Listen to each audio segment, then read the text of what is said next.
Good evening, everybody. Happy Tuesday night. Hopefully, all the storms out there, all the nasty ones have passed all you guys by. We got some special guests tonight. We got Coach Kev and we got Silky Southern Tea. Silky Southern Tea's running a little bit behind. She got the time zones mixed up, but we love Silky no matter what.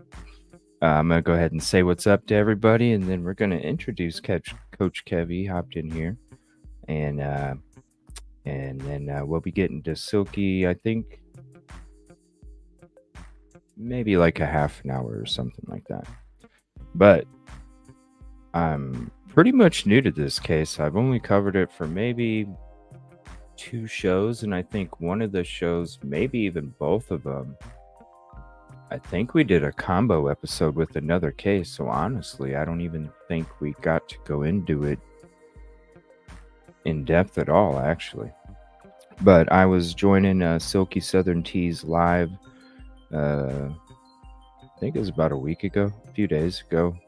Definitely go check her channel out if you haven't yet, and go check out that live about the Long Island SK. I hopped in there to show some support to Silky. And her and Coach Kev were having such a great conversation. And like I said, I'm kind of pretty much new to a lot of this stuff, especially recently, stuff that's come out. But it was a very interesting and intelligent conversation, and I was totally intrigued from the get-go. And I was kind of asked them both if they'd love to hop on sometime, and I want to say thank you to them. I appreciate them taking time out of their evening to hop out on the show and kind of talk about this case with us. So I'm definitely excited. What's up, Dolphin? Good evening. And Todd, good evening to you. Not that Nikki. Oh, what's up? Yeah, we haven't seen you for a couple of days. Thank you for coming back. What's up, Kib Kitty? Good evening. Skittles True Crime. Hope you're doing well. Kelly Miller. Always love seeing you hop in. Always such a bright face. Let me see here. Definitely Batismo. Yes, we have Coach Kevin's Silky Southern Tea tonight, Todd. What's up, American Princess? And let me see here. Canadian True Crime Buff. What's up? Thank you so much for your support throughout all these channels out here in this true crime community. I appreciate you very much. What's up, Bianca? Thank you for hopping in again. Ray Jones, what's up, buddy? Good seeing you. Tabby Cat. Cappuccina, love that name. Love coffee. What's up, Jules and Bean? Good evening. Rock Baby, I'm glad you're doing better. Hopefully you're doing better. If you like the free way to help out. Good evening. Catastrophe, thank you again for that email. Amazing words. Thank you so much. Thank you so much. Bonnie Bailey, good evening. Thank you for hopping in. Let me see here. Peaches, Georgia. Thank you so much for all your Twitter messages. I appreciate those links. Appreciate them. Sleuthing Squadron TV. Link with the Rex interview with the architect. The architect does hop in the show, so I'm not sure which interview you're talking about. Like I said, I don't know too much, but maybe somebody will know. But I know the architect has been hopping in here recently, so maybe you'll see him tonight. Ooh, Silky Southern just joined the backstage. All right, give me a second. I gotta hurry up. What's up, Caddy? Thank you for hopping in. Always great icon pick. No chains, no more. Thank you so much for all your hard work out here in this true crime community. I appreciate you. Riley, what's up? Nice icon photo. Looks very peaceful. What's up, Dago, buddy? Dago covered Long Island SK. Whew, almost let it slip. Long Island SK earlier today. Definitely go check that out too. I can't remember who you had up there with you, but definitely an interesting character, and like she said, she's been studying the case for a while. What's up, Budford? How you doing? Thank you for hopping in.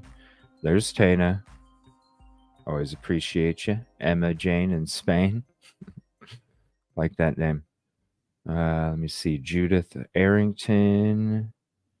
Fancy Nancy. Oh, wow. Here are Jinxes. Jinx, what's up, Jinx? Appreciate you.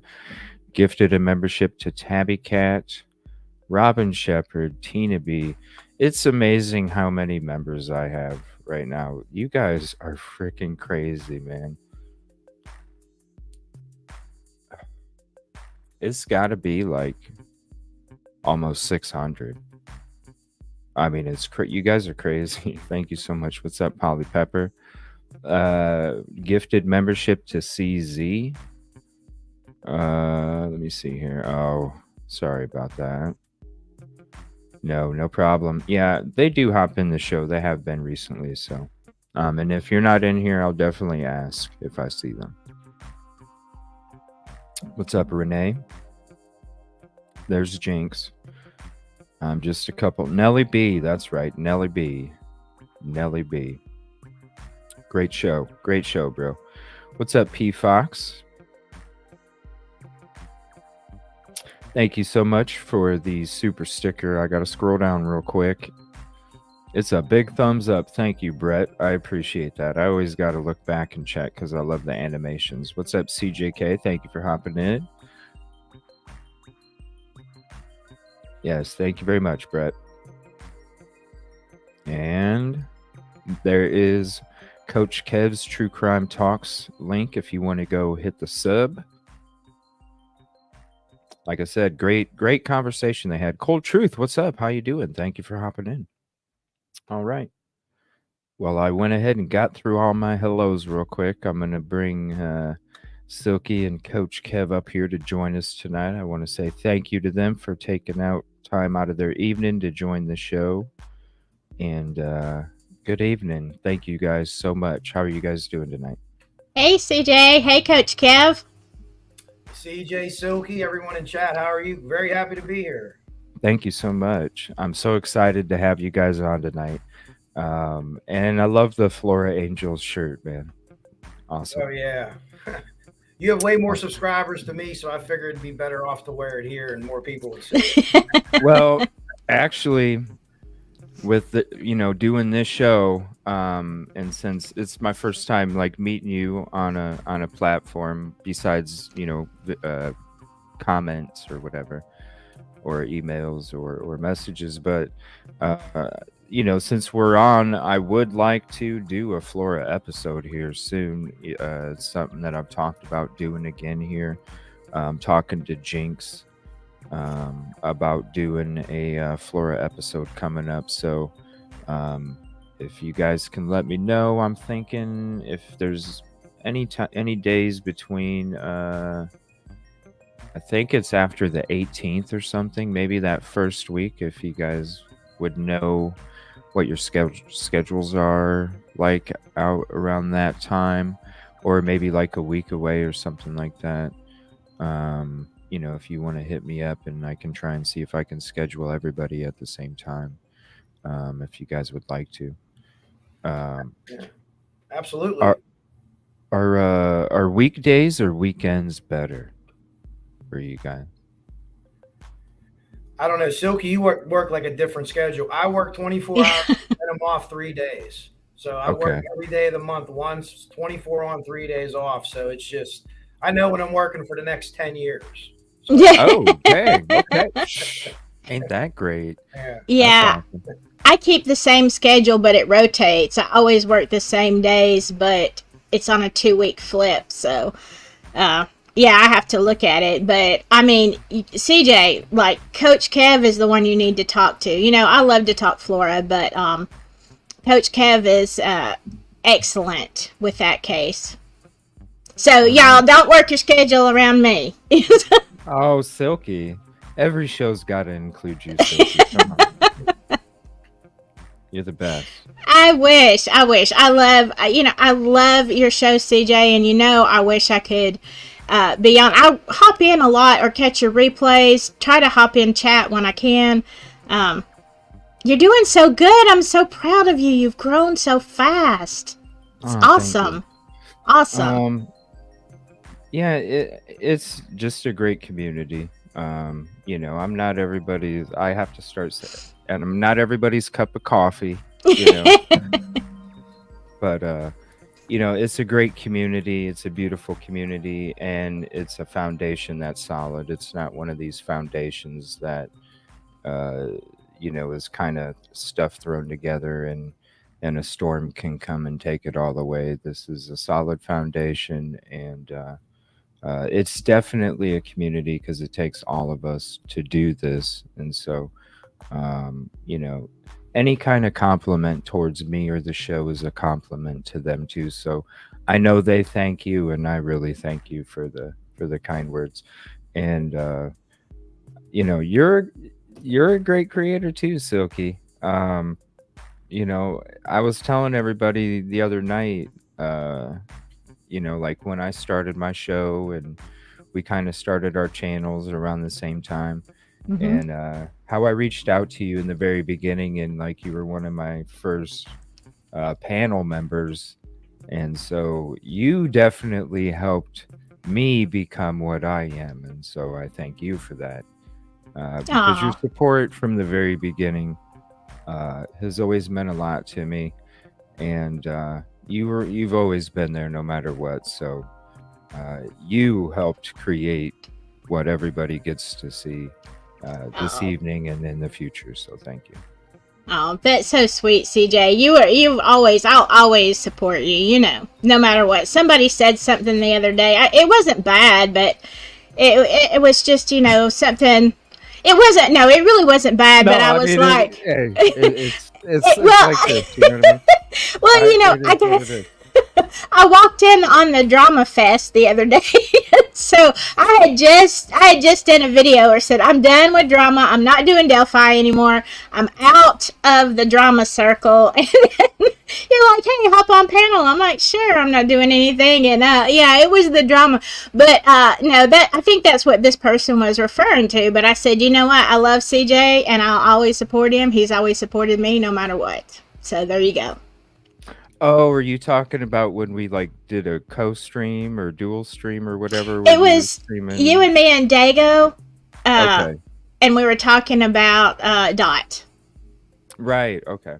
CJ, you were on fire that morning. Like, you're usually so chill, and it tickles me. I love to see you get all excited, but I was like, whoa, I need more coffee for this. Well, when I get excited, it's because I'm pushed to a certain limit. You know, I'm chill, I'm patient. You know, I'll give you 150, but when I'm not getting the 100 back from the 150, that's when I have a problem.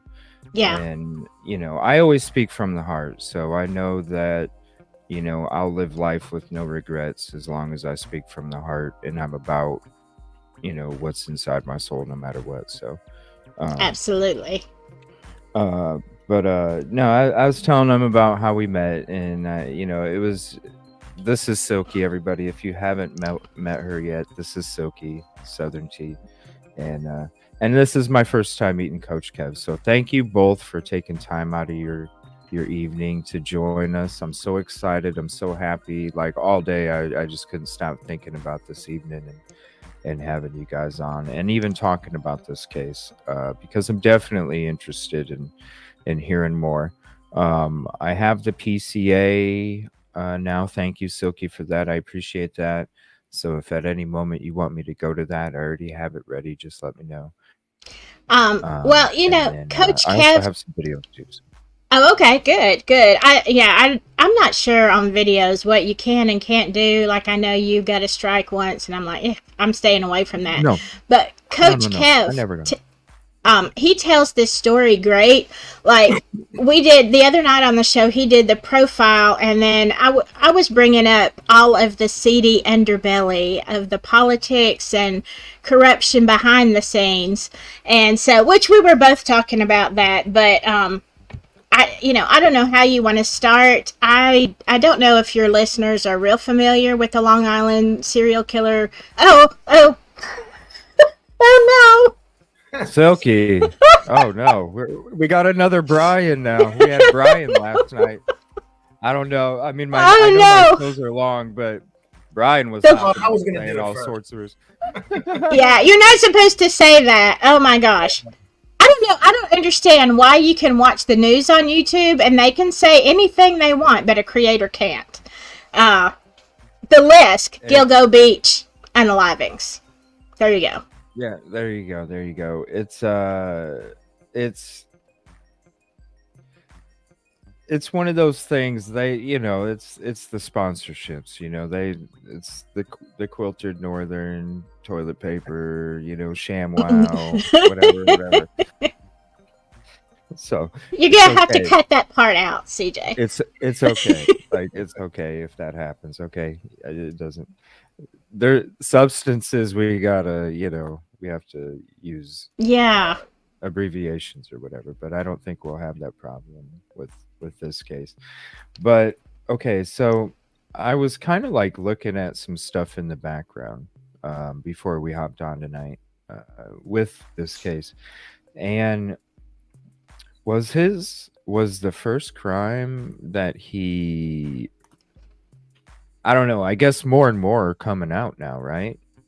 Well, yeah, it started with. I'm gonna start it, and I'm gonna let Coach Kev go. Yeah, go ahead.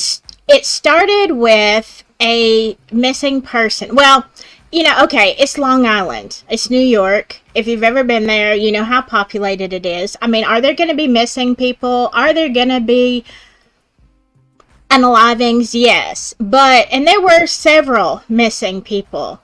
But in what, Coach Kev, wasn't it 2010? Shannon Gilbert, they get a 911 call off of the Gilgo Beach area in Suffolk County. And, it's like a 20-minute call, and they can tell there are other people with her, and she's knocking on doors, and she says, I'm in a house, I'm stuck in a house, and, and all this kind of stuff. And she's completely out of it. And you can hear people in the background, but she goes running off, and she has this long 20-minute 911 call, and then the line goes dead. And they don't have any clue who this woman is, where, what's going on. And so, of course, her family is looking for her. And then they just kind of happen upon a situation. And Coach Kev, you want to take it from here? Yeah. So, first of all, there's a good movie to watch. I think it's on Netflix. It's called Lost Girls. Sissy Spacek's in it, Gabriel Byrne. The movie itself is really good, but I think it's pretty accurate from what I know and from what they've released and from the other stuff we've been able to find out. So what they told you is they were doing a training thing or whatever. Well, I think what actually happened is a canine officer stopped to let his dog out, and the dog went to run and do his business. And while he was doing his business, he started to alert. And what I mean by alert is a dog will bark in a certain way or a certain sequence to let his handler know whatever I'm trained to smell, I smell. And that was a cadaver dog. And as they're kind of going through there, that kind of launched everything off. Now, they knew at the time that Shannon Gilbert went missing there. She made the 911 call that they sat on for about 10 years. And okay, hold on. I don't mean to interrupt. No, this is all crazy. Go ahead. Because I heard when I was wanting, shout out to Dago. Dago was covering this morning, and I've had this 911 call for a long time. I've been saving stuff ever since, all this stuff came out for whenever I do have the show. But I didn't even hear it yet. The first time I heard it was on Dago's show today. And that's the phone call. Is this the phone call where the lady was like, didn't know where she was at, kept saying someone's after me or to that effect? Yeah. And then at some point, she's like, Mike, what are you doing or don't? Or can you kind of give like a little from that point, where like somebody's like, I don't know if they were going to take her somewhere or, but I remember like I'm surprised she was able to say something, because to me it sounded like the people were right next to her when she was talking on the phone. No? Yeah, they Was were right that there. It was Michael Pack was the driver that took her from home to meet the John. The John was Joseph Brewer. Everyone knows all these people's names, and they've been cleared by the old police regime, not the new one, as far as I know, but the old one cleared them. what? Yeah, the old one cleared them. Silky could get into this when she goes to town on these guys that were in there before it, because that's what they deserve. But so this call goes on for about 20 minutes. Michael Pack, Joseph Brewer. So Joseph Brewer supposedly is in the house with her. He goes and gets Michael Pack and says something's wrong with her. She's acting funny. On the phone, it seems like there's multiple people in the house. Not sure if she was on something. She had a substance history, so she could have been on something. She sounds a little lethargic, but she keeps saying they're trying to unalive me. You guys are trying to do this. And then Michael Pack comes in the house and she says, "Are you in on this? Are you in on this with me?" Which to me is creepy. And these guys are kind of laughing and passive about it. So I don't know if they don't know that she connected to 911 or if they just really want to get her out of the house. From there, she runs to a couple neighbors' houses, knocks on doors. One guy invites her in, but she's afraid to come in. She's seen running into these big giant, I don't know if you want to call them brambles, or they're, real big high grass, and it's like mud underneath, and it could be a couple inches thick. She runs into there, and they can't find her. This is their story. They never find her. Well, when they do find her, out of order, when they do find her, they said she drowned. But the second report said that was not the case, that she did not die naturally, is what the second coroner's report says. So if we get into that, so that was basically that Gilbert. And when the guy stopped there and his dog alerted, whether it was a training mission or whether the dog was relieving himself, he knew that area and that someone went missing there. And at that point, he shut it down. And that's when they started searching and finding people. So that's basically the link from the phone call to the investigation. So how far apart were these two autopsies? The family had the second one done. The first one came from that police regime that was in there. And remember, the police chief and the district attorney went to prison. So I wouldn't have trusted anybody. I don't even know if they have workers in a corner or whatever, but there's a specific bone in your neck. And if you are, if that's broken, that means that usually has happened. And that was the case with her. And as we go on further, that's a link with Rex Heuermann, in my opinion, as we get to that point. Okay. As we get to that point. So, because I always wondered why, because whenever I was collecting stuff, I saw that 911 call, but I didn't see her name on the beach. Or did I? Well, because maybe I'm confused, but she was actually found in the marsh. And talk about the doctor, Silky. Oh, yeah. Well, he's trying to get her fired up already. Okay, yeah. Am I too loud? Jinxie said I was too loud. Oh, I turned you down a little bit. Oh, okay. Okay, good. Yeah. Is that good, everybody? Go ahead. Is it okay? Okay, Shannon Gilbert was a escort, a paid escort. And she, Gilgo Beach area, just so you know, it's very remote. It's like, they have a lot of wealthy, people up in that area, or, professional people. It's not somewhere that like a lot of public goes. It's not like a public beach where, tons of people hang out. Really, the only people that go up and down there are the residents or, police or whatever. So that I think is important.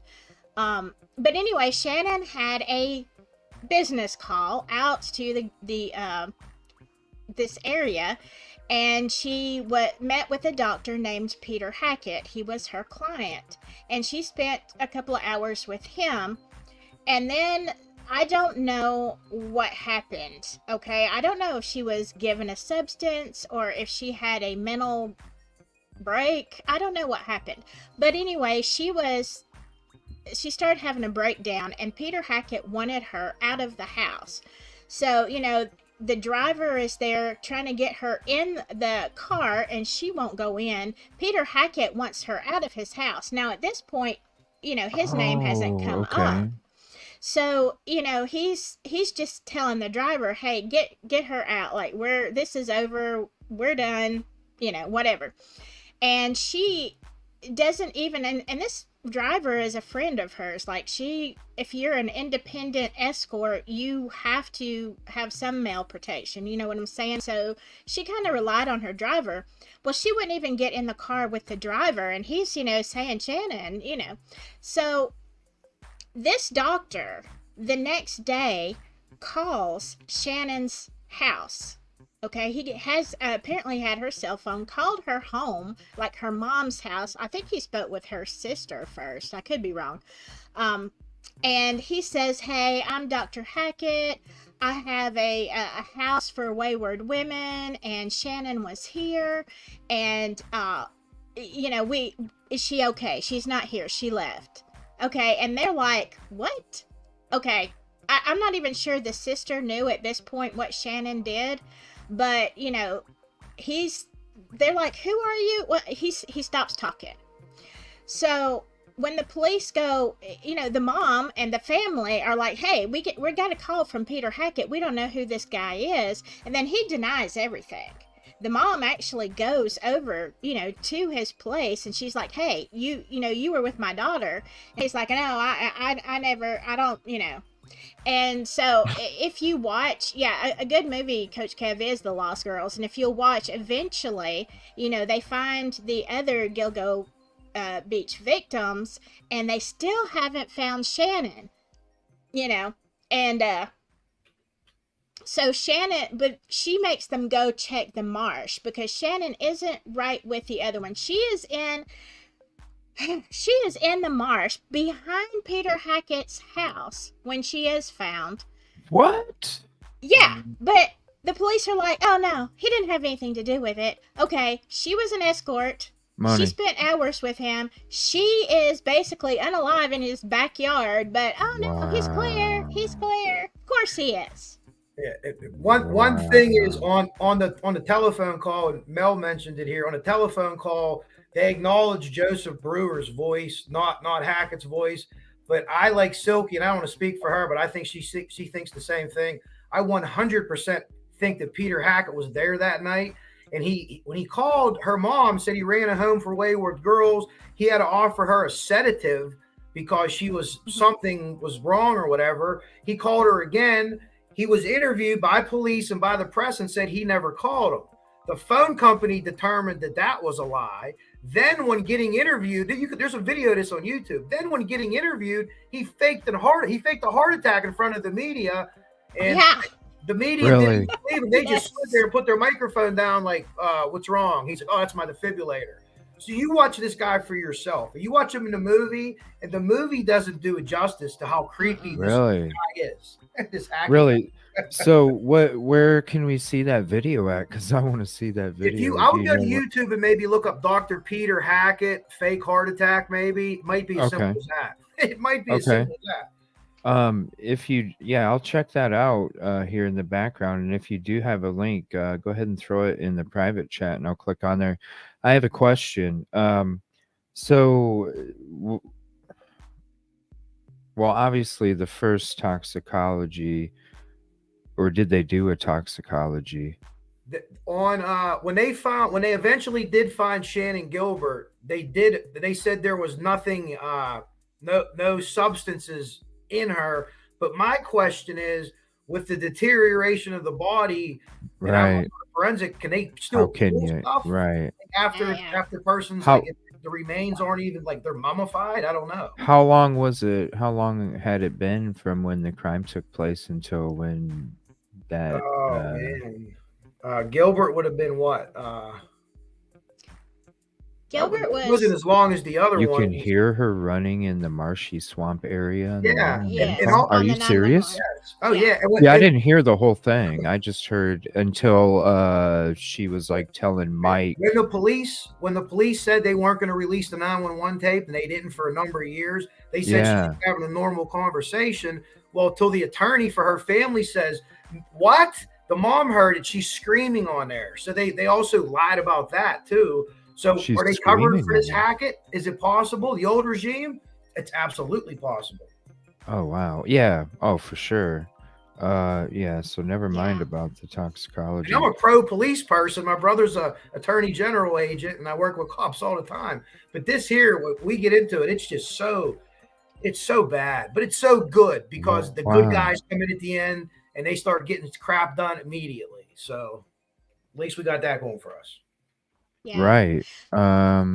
But now see. they haven't necessarily said that Shannon Gilbert is part of the LISK of Rex Heuermann's victims. I mean, it was Shannon's disappearance that led them to Gilgo Beach, and when they were, out there supposedly looking for Shannon, but probably it was the dog having to, do his business, they found these bodies, and they ended up with 4. And then there are some others that were further on up. You had another woman who was found in like a cooler type thing. They have named her Peaches. They have no idea who she was. She has a peach tattoo. And there was a toddler that belonged to Peaches. Like they're saying like around 3-4-ish years old. Oh, wow. And also an Asian male who was dressed as a female. I guess he was, I don't know if he was completely transgender or, but they found all these bodies, and then they start looking back and they're like, well, come to think of it, we've got some other ones here from 1996, maybe that has something to do with it.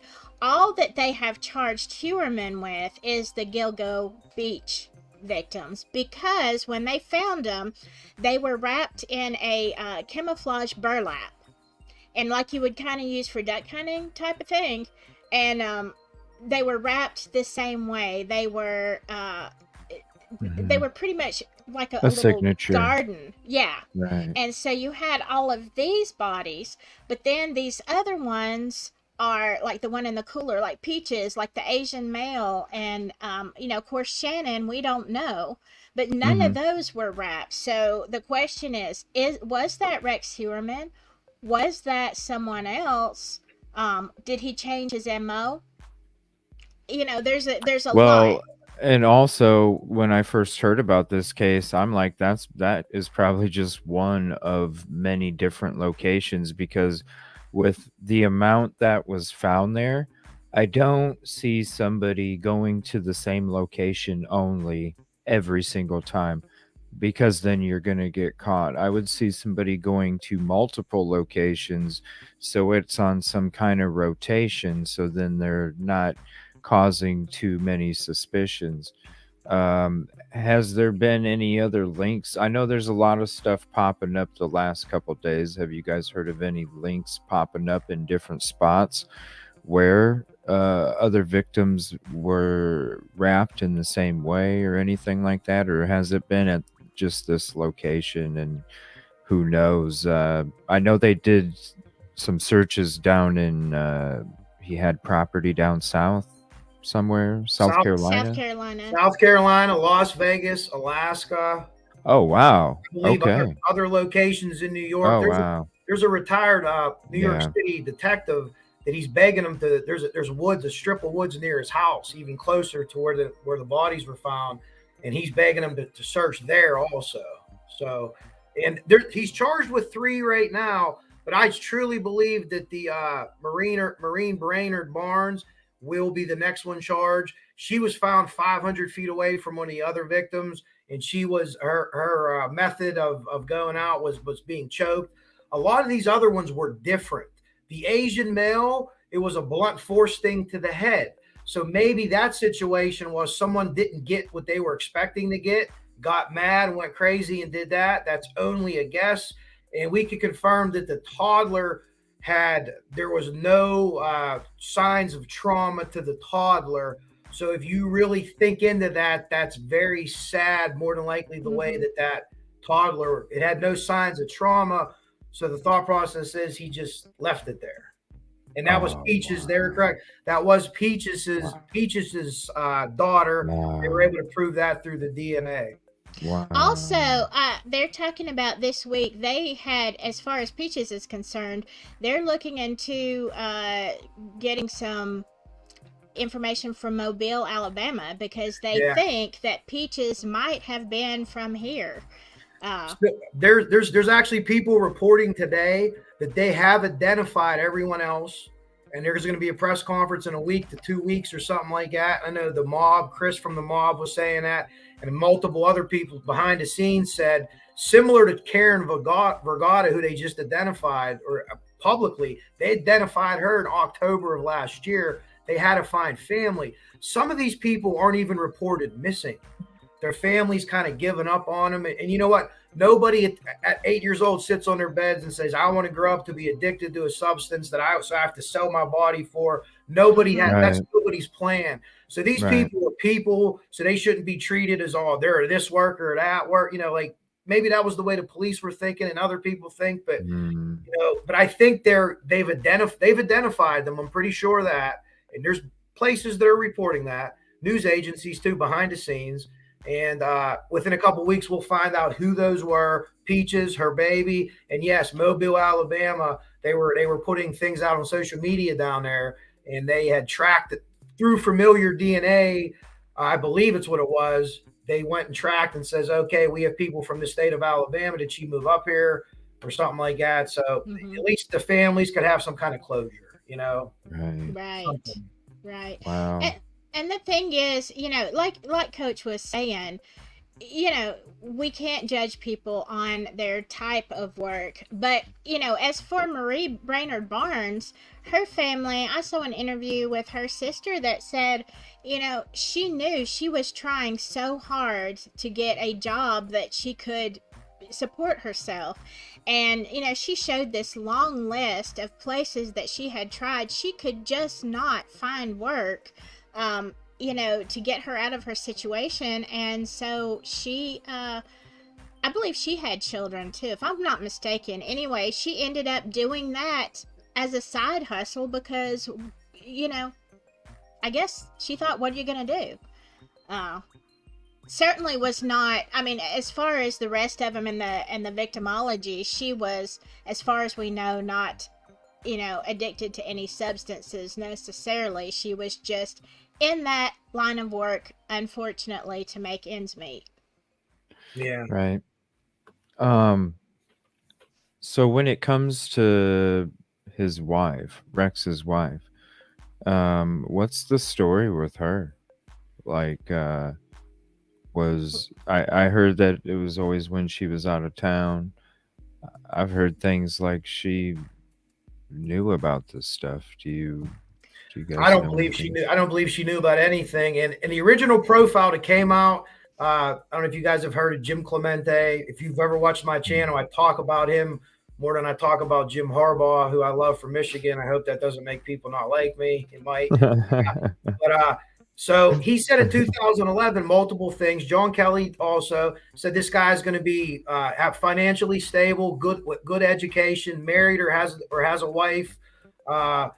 Everything kind of hit. So he's, they lay it all out there and they tell you about it. And then you see him and he's socially awkward, not to get off the point of be socially like awkward. So the Craigslist thing works for him or the Tinder thing worked for him. If you go back, Joel Rifkin, who was the original Long Island serial killer, he had to go pick up guys on the street. Gary Ridgway, Green River Killer, had to go pick up guys on the street. He was doing all this remotely, so he had this it's called cubing, different faces. He had a face for work, a face at home, but I don't think his wife knew anything. They were using food stamps at the grocery store. His house was dilapidated, yet he had a high-end car, which they also predicted. He had money to these trysts, so it appeared he didn't do anything for his family at all. So, okay, so he had a lot of flashy things, but was living off the government. So how did he? Yeah. So what? When he was at home, he played like. I don't know. That's weird. Now he has a special needs son, and my girlfriend is in that line of work. And here in Pennsylvania, anything you get is like a state card. if you get food stamps, if you get child support, it's all on the same card. So what the grocery store worker might have said was they used this card. He could have, because he's an adult and he gets a check because he's, you know, disabled. He can't work. So they give some money to help buy groceries or whatever. But I didn't even answer your last question. Yes. When she was away in the summer visiting family in Iceland, they're out of state, is when all this happened. The 3 girls that they're charged with, and the other girl that I believe they're going to be charged with, Maureen Brainerd Barnes, they were able to prove that she was either Iceland, where she was born, or Maryland or in other states. And they also predicted that in 2011, this was a seasonal series guy. He was doing it seasonally. And Jim Clemente even said maybe his wife goes on vacation, maybe his family goes on vacation. They said that in 2011. Wow. So just every time she was gone is when, and then he never did it while she was home. It was always while she was he might have, because here's the thing: people don't start at age 45 doing this. I'm sure exactly that, right? So there's precursory crimes. So in his record, was he a peeping Tom? Burglary, breaking and entering is a crime that leads you down a wrong path. Some Richard Ramirez did that. They'd steal personal effects, earrings, things like, not like things you would think of, driver's licenses. They'd watch people sleep. Was he doing any of that? Was that leading up to this?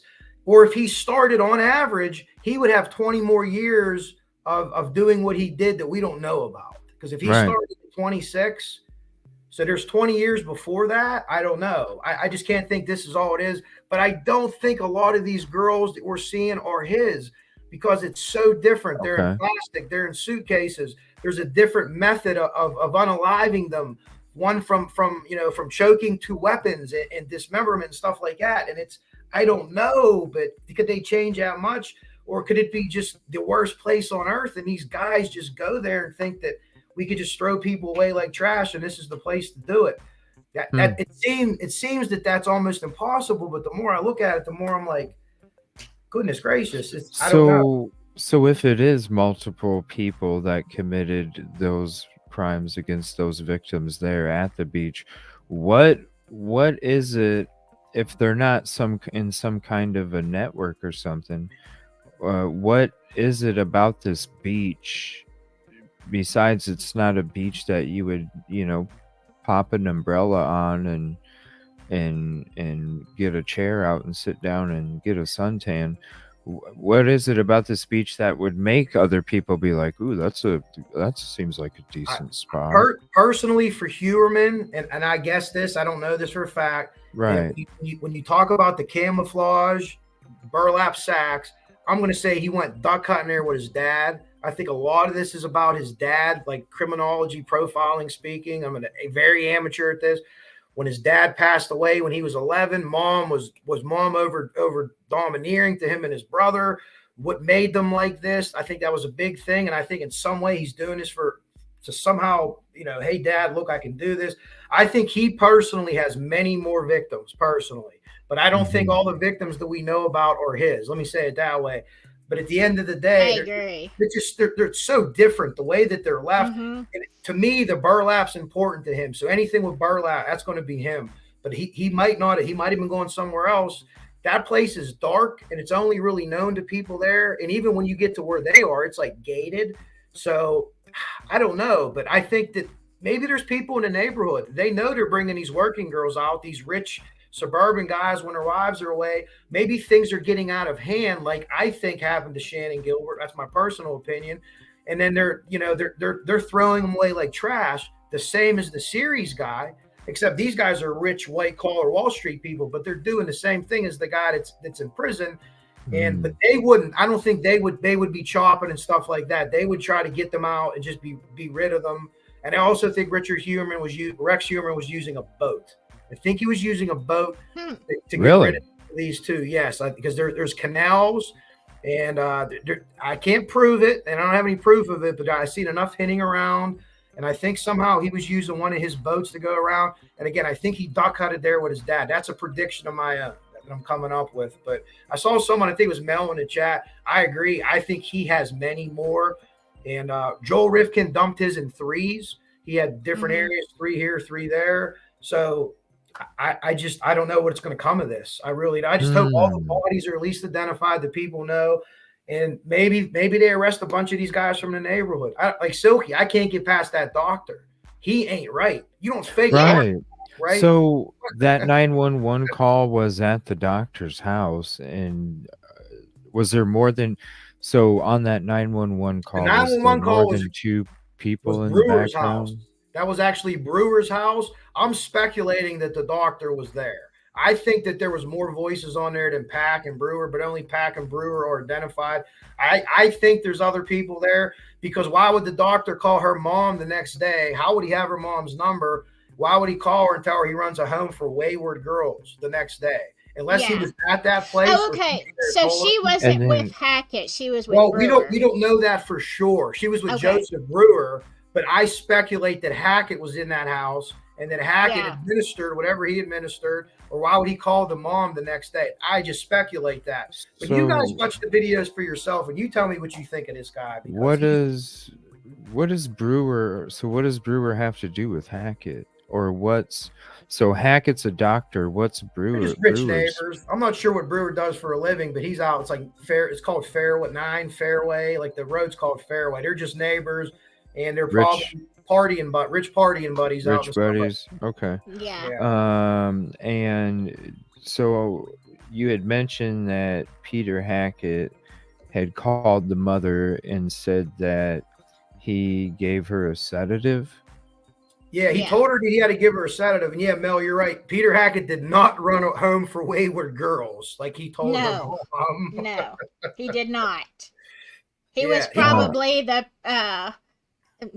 what was it? The entertainer of wayward girls. Yeah, and he called her twice. He called her house twice and denied it. And then they proved that he did it, and he never became a suspect from the police at that. Like, first of all, how would you even know that she was missing? Her mom didn't know she was missing. Her sister didn't know till you called her. You had knowledge of the crime before anyone else did, and you called. And you run a home for wayward girls. You injected her with something. You're sorry. Then you called a couple, and they didn't. Was that just an excuse in case she was found with that chemical in her body? Or maybe if she was found alive, CJ. That's a good point. That's I never thought about the chemical thing. But maybe that, or maybe if he was found alive and she said, "Oh, I was with Dr. whatever, or whatever he was called." Yeah. Good point. I didn't think of that. Yeah, it was kind of like, just a little blanket out there in case something did happen, hey, that she was found, but yes, she came to that. I told the mom that, If you don't have her phone, how do you have her mom's number? Exactly. Right. He was contacting her on a different number. So but again, I hope that the police now, I like the guy they got, Harrison, the chief, Tierney, the DA. I think they're good. They got this case in 2 months rolling. They knew he's a 6'7" ogre driving a first generation green Chevy Avalanche. So green, the color green on Chevy Avalanches weren't like one of the common, I guess. They were like the up a package or whatever. But a hulking ogre driving a green Chevy Avalanche, there's a lot of people in Suffolk County, but once they reviewed the tip, they found him in like 10 minutes. They're like, this guy looks like an ogre. And they're like, I'd say that's what an ogre looks like.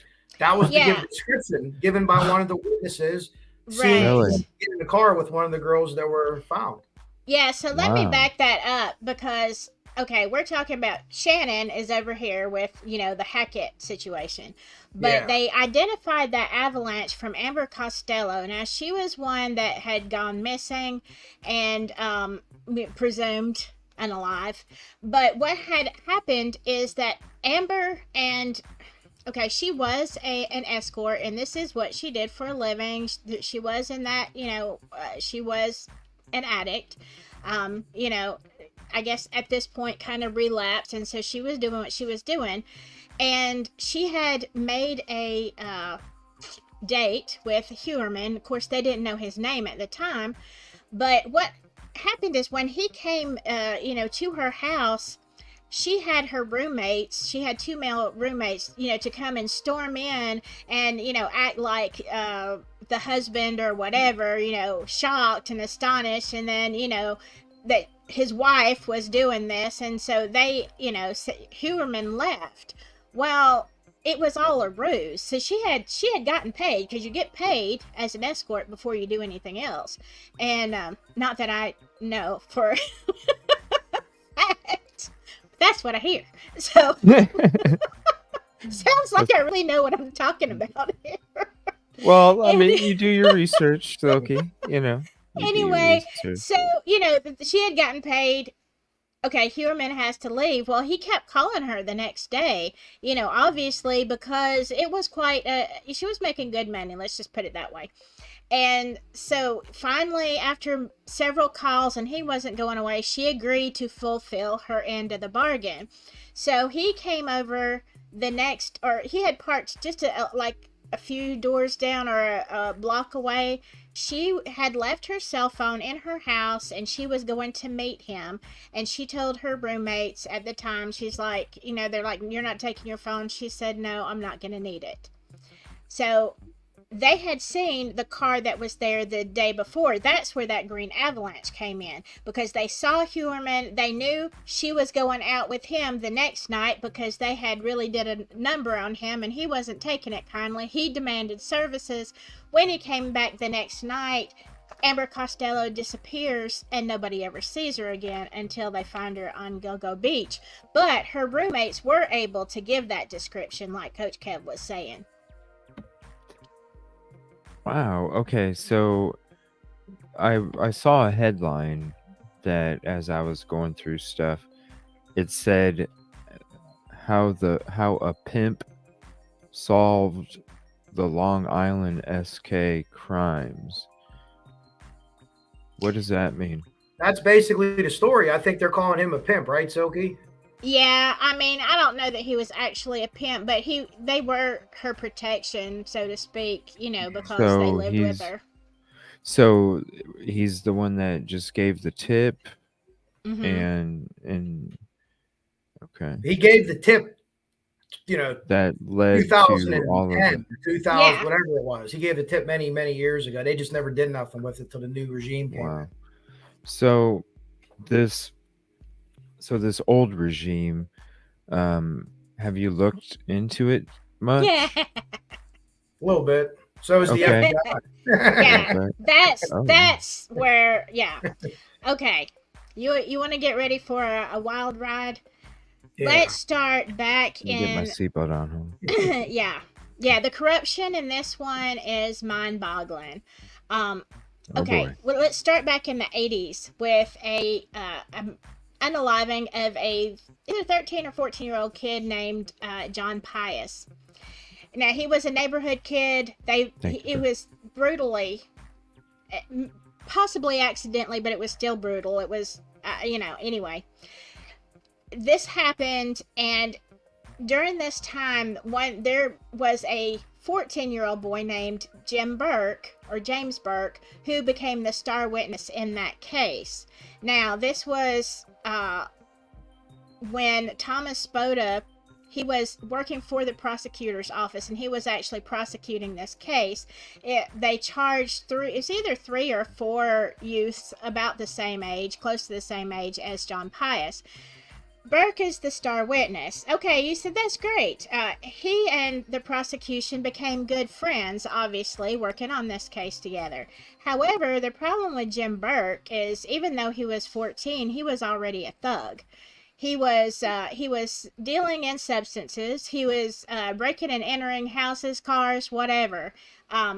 He was bad news, basically. So, I mean, how much his testimony was actually worth, I don't know. I think that's been called into question because at that time, once he got to be friends with Spota, he was basically saying, hey, you know what? I want to be a cop because I can break the law and get away with it. I mean, that was his goal, okay? So, anyway, in a few years later, fast forward to 1991, James Burke finally, he's 21, he's 21 years old. He joins the police force. Now, he and Spota are still like this. They've become fast friends. Have to ask yourself why. Why, but, right. Within the first 2 years of Jim Burke being on the police force, he was caught twice having adult relations with an escort in his police car, okay, and investigated by internal affairs. But did he lose his job? No, he did not, because his buddy, Thomas Spota, was the prosecutor now. Like, he was the DA. Or if he wasn't, he was way up there, and he eventually did become the DA. As a matter of fact... Is this in a small community or like Long Island? This is in Suffolk County, Long Island. The 11th biggest police force in the country. That's how big it sounds like shit from Florida, which is like this. It is. Okay, I'm sorry. I just had to ask. Okay, like, for instance, there was, and I know that I love this part of the story. I mean, I love to tell it. So one day, Burke is at a restaurant with one of his lady friends who was a known escort, but she was also, like, she was a dealer. She had been charged with larceny. Like, her rap sheet was long, okay? But they're sitting in a restaurant one night. Burke says something, she doesn't like it. She says, hey, I need to go to the car. And they were in his vehicle. And he's like, okay. He gives her the keys. She gets in the car, drives to her house, leaves him sitting in the restaurant. That's his police car. His weapon is in there. All of the police paraphernalia. He has to call his police buddies and say, hey, she took my car. And they went and got him and took him back to her house where he, recovered his stuff. Now, twice he lost his service revolver or gun, whatever kind it was. What? Yeah, okay. But yet still, it's just like, shame, you shouldn't do that.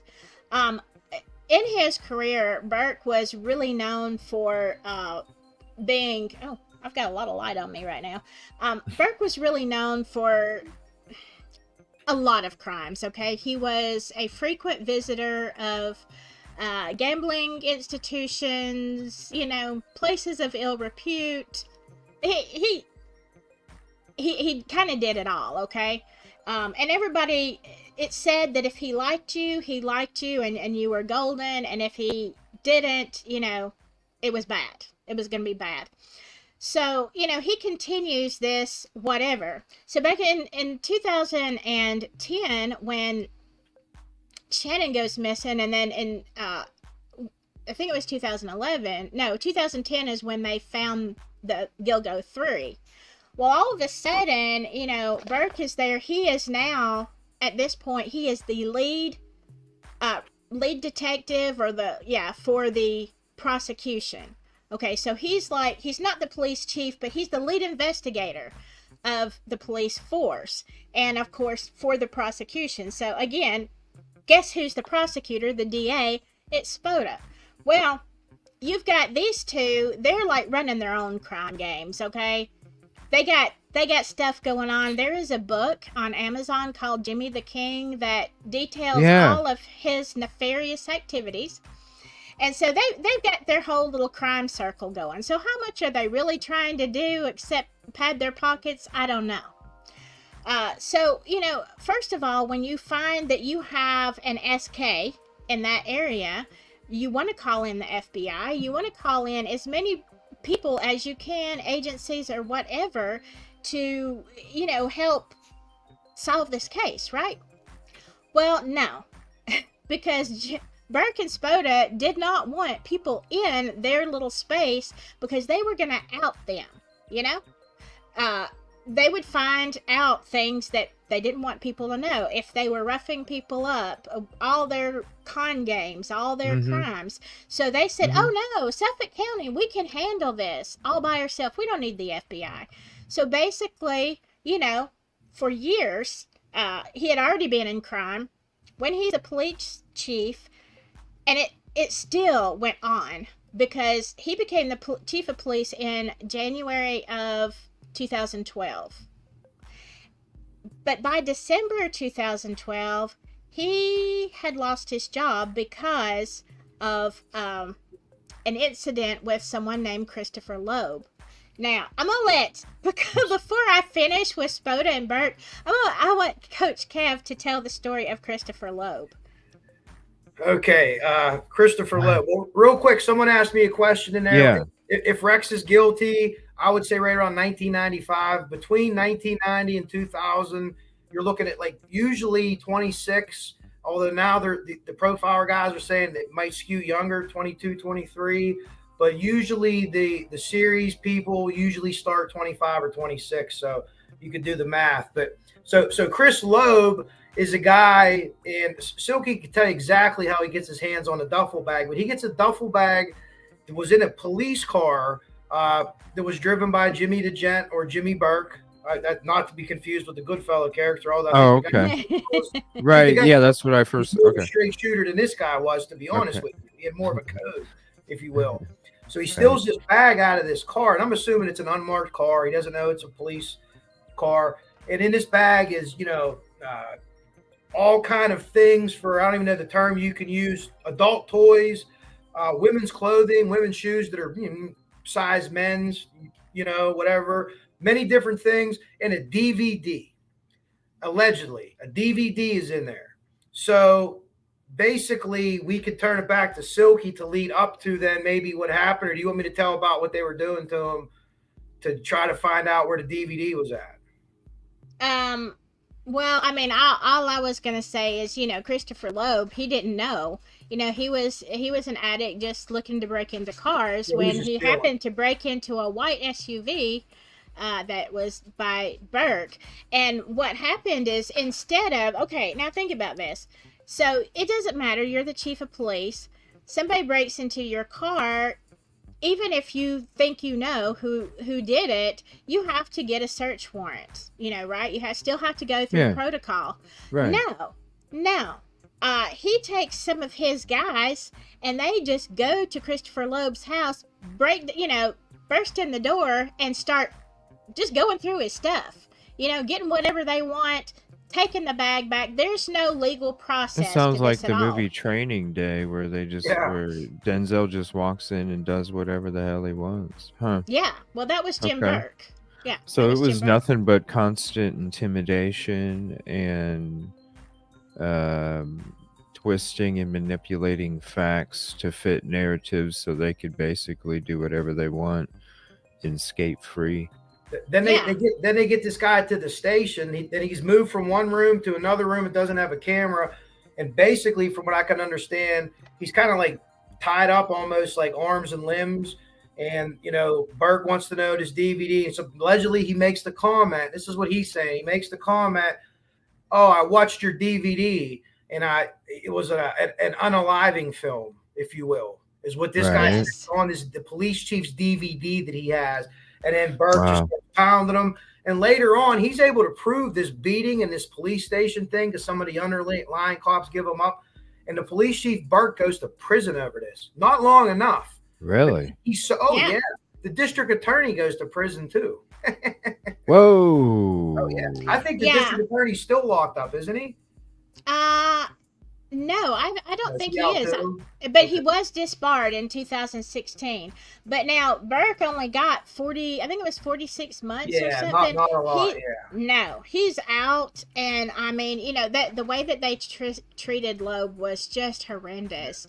But then, you have to think, okay, so you've had this long history since at least the 80s or 90s of corruption going on at Suffolk County, and it just flourishes under Burke and Spoda.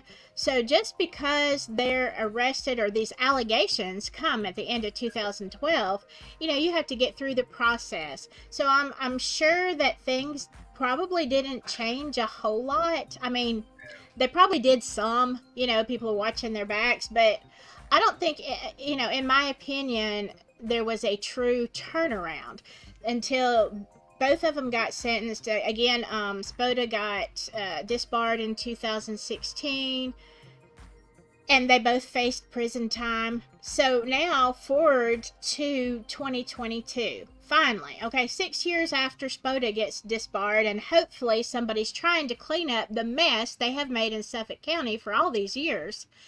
In January 2022, Rodney Harrison becomes the police commissioner. Okay, now his mission is to, we've got these Gilgo Beach unalivings that have been hanging around for, over 10 years now, and nobody's done anything. We've kept people out. We're going to try to solve this case. So he brings in the FBI.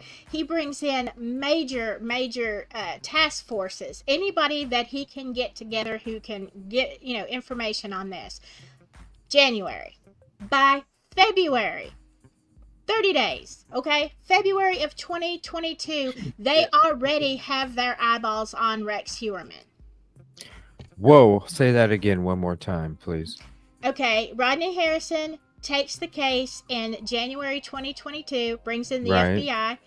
By February of 2022, 1 month later, they already see Rex Heuermann as their prime suspect. What? 30 days.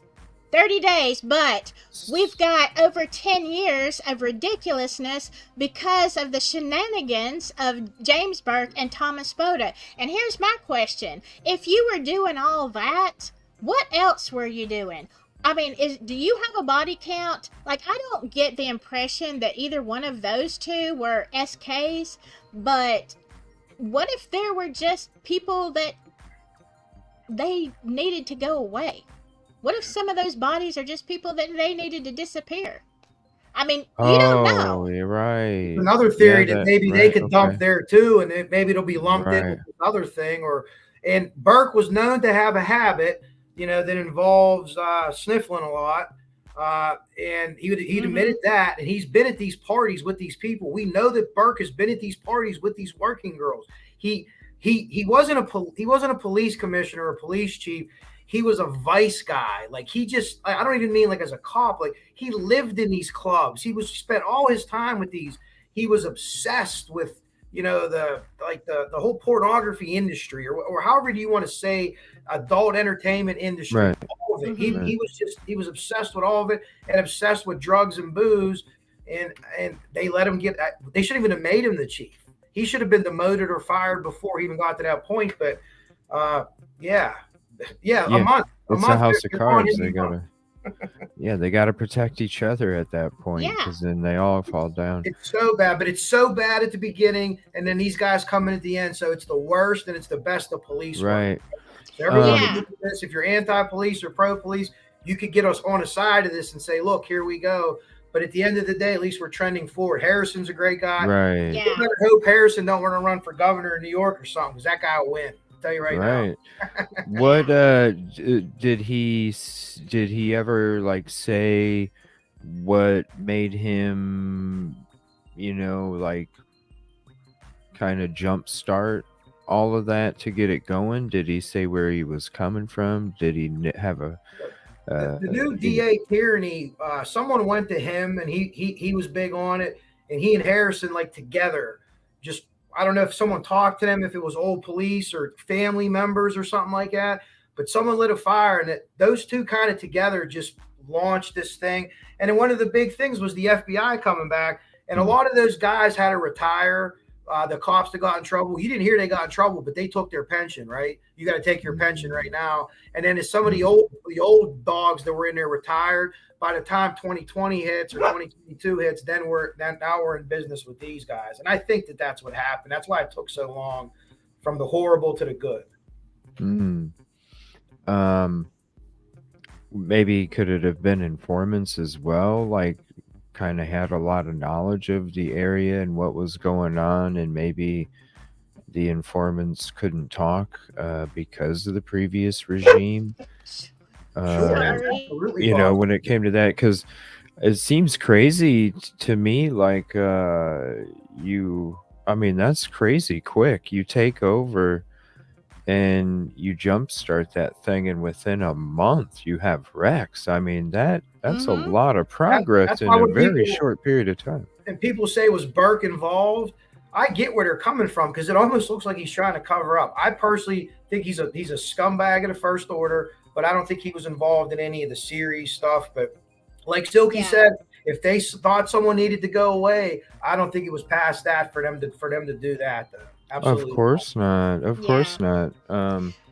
I think the main thing with him is, they didn't want to, maybe they found out from the informants, and that's why they never did nothing, because they were like, hell, we got all these informants telling us that they're getting stuff, so we definitely could see that happening. And I think, because they didn't really want to cover this, they didn't want it to be exposed because it would, you'd have too many eyes on their actions. There could have been a lot of evidence that came in through the years that was in that file, that nobody was really looking at until Harrison came in. However, as soon as they started looking at it, like we were talking about, they already had the vehicle. They already had that green Avalanche that they knew about years ago. And, so it wasn't hard with technology. They knew he was using burner phones. I mean, this could have been solved. A lot of them, right? Yeah. A lot of them, right? Yeah. And that's my problem with this, because at the end of the day, and I know they're never going to get charged with this, but at the end of the day, I think somebody should be held accountable for stalling this investigation, because how many more lives were lost while y'all were out there, ripping and running and committing crimes, and you've got a badge on. And not that you're doing those crimes, but you are absolutely stopping this from being solved, so we have other potential victims. I mean, we're talking about 10 years here, over 10 years. Yeah, you're enabling. Yeah. You're enabling those things to take place by the activity. The longer you go, the better you get at this. So maybe he found a better way to hide them. Now, on occasion, the series people will age out. But when they age out, what we see is Gary D'Angelo, 70 years old, 65. So there's nothing to say that Heuermann hasn't been active from 2010 till now, even up till recently. I even theorized, what if we find out, and this is just a guess, that he was actively still contacting girls, and that's why the police jumped on him. They maybe wanted to wait a little bit longer, but they says, no, we have to do this now because he's going to go meet with this girl. That's a guess that I have. Was his wife going out of town when they nabbed him? She usually goes away in the summertime. She goes to Iceland in the summers. So. For the summer. Yeah, that's when she would go. Oh, dang. Here, I'm thinking it's like a weekend trip kind of thing and there. This is for a whole summer? Well, maybe not for the whole summer, but she's going to Iceland. That's where she was born. She was raised here. So they're going to Iceland. So you're going to stay in Iceland for at least a couple of weeks, right? You're going back up. You're going to go there for 2 days to Iceland. Right. Actually, Coach Kev, I have read that from... I think it's one of whoever is the spokesman. I cannot think of his name. It escapes me, but the family attorney for Heuermann. I heard him today for his family. They have an attorney. I saw him today. The one that first broke. Anyway, I've seen it both. I've heard it and I've seen it in writing several times. That is the reason that they decided to arrest Heuermann now. Oh, really? Yes, because they felt like he was going to, they were watching him and they felt like there was going to be another victim. Well, I tell you what, I guarantee you he's been going for the last 10 years then. I guarantee it. If he's still doing it, I guarantee it. And real quick, this is something people don't know, and this is kind of will blow your mind too. So the attorney for Shannon Gilbert's family, and Silky, you can tell the story later on, the tragic story with her mom, but he's still there representing Shannon Gilbert and one of the other victims. He says at some point during all this going on, his name's John. I'm pretty sure it's John Ray. He's the guy with the ponytail. He wears like the Kangol hat. Oh, yeah.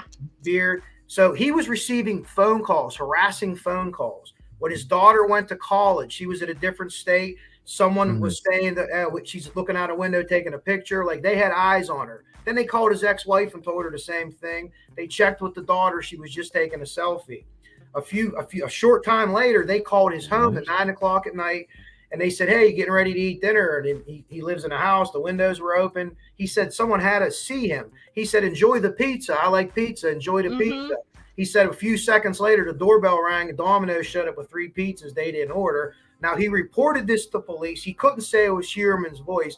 But if we know that Heuermann's reaching out to victims' families on multiple occasions and telling them, "I'm going to watch your sister rot," is what he told her, he can see them from his deck. That's him. To me, that's him. To me, that's him. Yeah. And Ray won't say it, but I speculate this: when Heuermann's found guilty, he'll be like Ed Kemper. You won't be able to get him to shut the F up. He'll just be like, Yeah. Really? and I think he'll tell you, yeah, I called that attorney. Did you know that he stared at reporters on the way out of court? Multiple reporters. He walked past each of them and stared at him and tried to like Hulk over them a little bit, even though he was cuffed.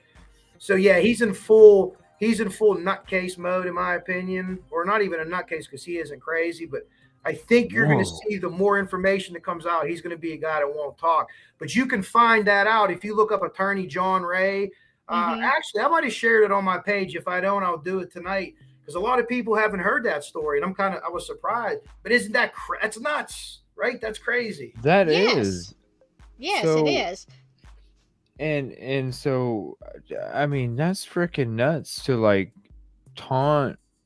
Because I had seen somebody typed in a comment about it, and I was going to ask about that, and I'm glad you. I mean, that's way more than I thought even took place. He called the family multiple times.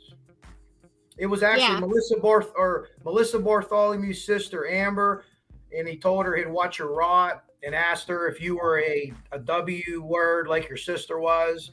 So yes, sadistic. So that tells us immediately what he's all about. Sadistic people can't achieve what they want to achieve in an adult way, if you know what I mean, unless they're inflicting pain on someone else.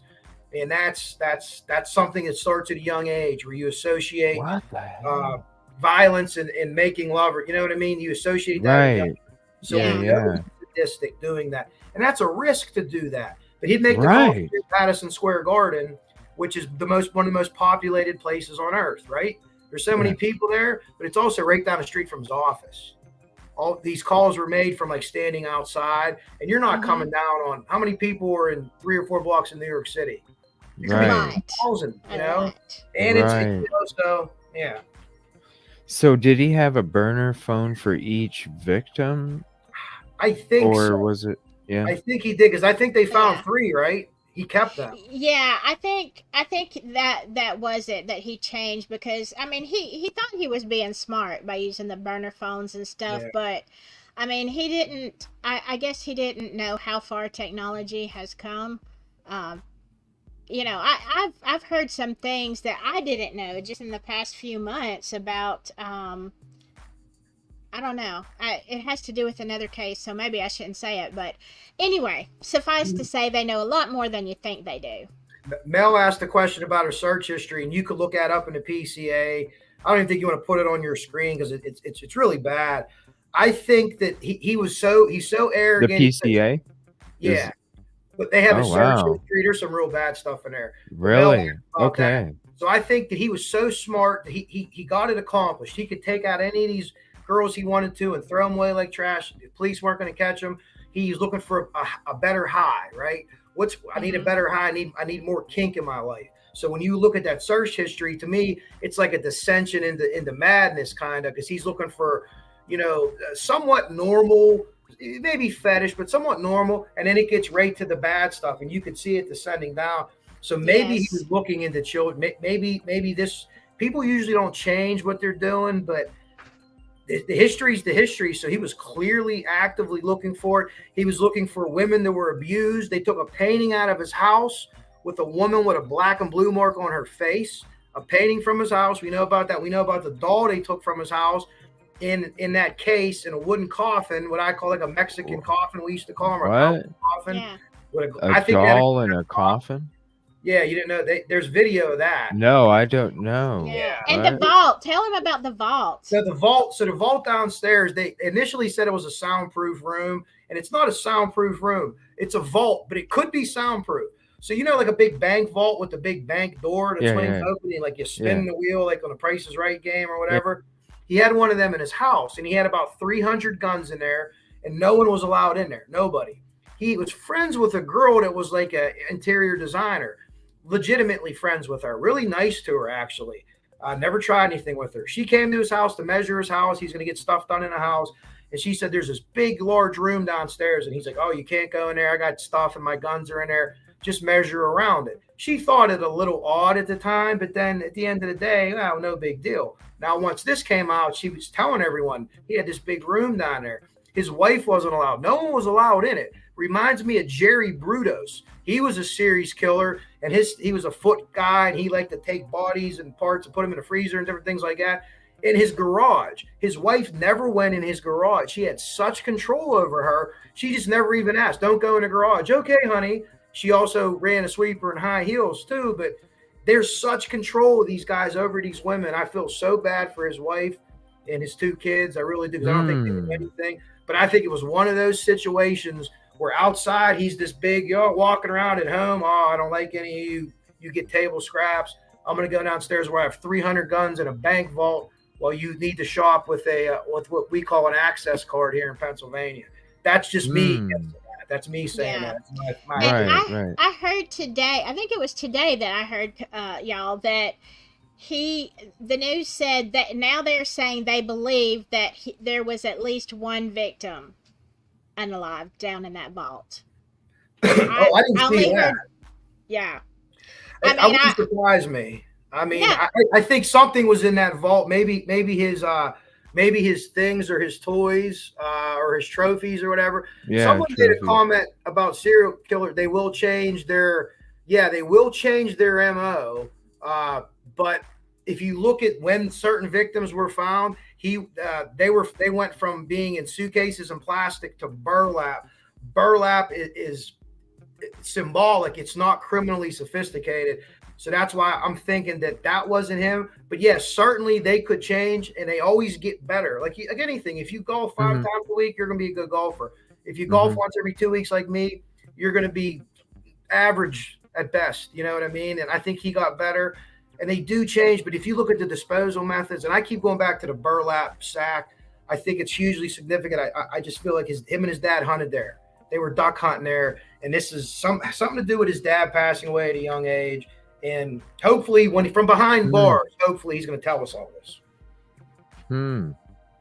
Yeah, I mean, I definitely think there's going to be a whole lot, and I think you're absolutely right. To me, and there's a video, CJ. If you just go, I think I had put it on my community page the day that the stuff broke. I had shared this video on YouTube of this architect interviewing Heuermann in his office. This is long before he was, a suspect. And so anyway, he sorry, I got distracted. I've got a note to myself to take the. You talking about the French guy? The French yes, guy tell me about that, because now my brain is addled, and I'm like, I've got to take out the garbage. Yeah, you want me to tell the French guy's story? Yes, okay, so I'll tell you the story, then I'll tell you my wild off theory on it.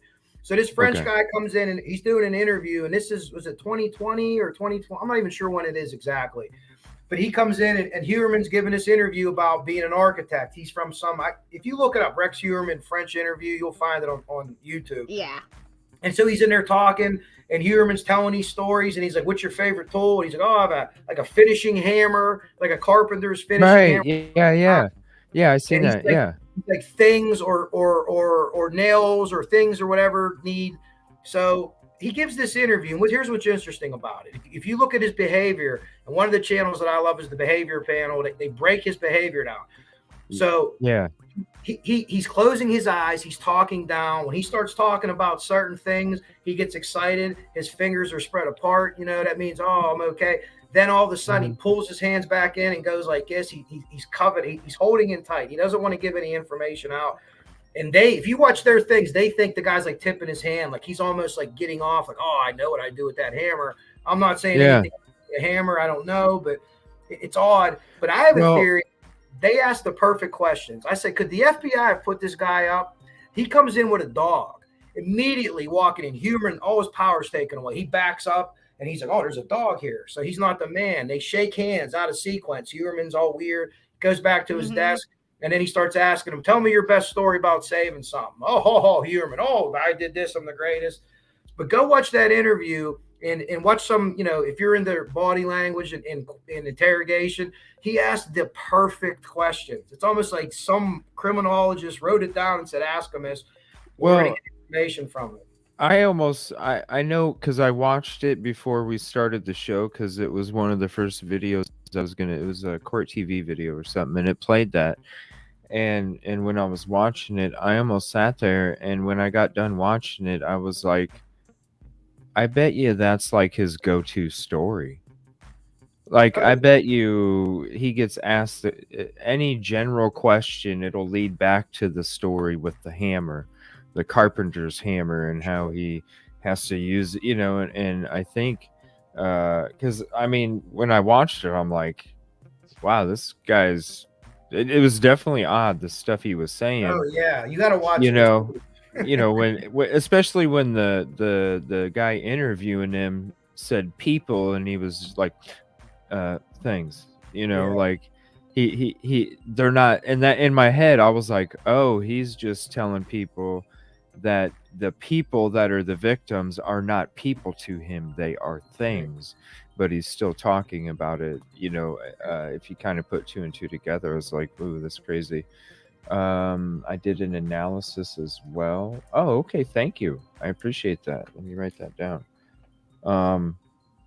And did you know that his brother has the Avalanche? Well, he had the Avalanche. They went down and repossessed it. His brother's in South Carolina, and he's building what appears to me to be like a survivalist compound down there. So what's behind door number 2 with the brother? He's whacked people in the head with pipes down there. None of that I can confirm. But I found something today that did you know in 1998 he was in a drunk driving accident that actually killed a police captain? Yes. Well, how do you get out of that? How do you not get locked up for a very long time for that? Whoa, especially for drunk driving. And you're hitting a police captain, right? I don't understand. I just saw the article today, and I was able to kind of confirm it's real. But so brothers in South Carolina, and I don't know. I saw something else today. Oh, go ahead. Do you think there's some kind of, I don't know. I could see him doing stuff down there. They have a ton of property. I don't know if the brother's involved or not. But you would think, you could have two different people. But if they had a father die at a young age, right. Rex was 11. So the brother was he was a little bit younger. So maybe he was a little bit younger. It didn't affect him the same way. Or maybe they're close enough in age and it did affect him the same way. And there's some kind of weird, I don't know, man, thing going on or something. It made me think of Henrietta, Oklahoma. With Cody McFadden and Jesse McFadden. Jesse McFadden is the main individual in all that stuff that went down, and then you look at his brother Cody, and it's it's like, okay, shit from childhood.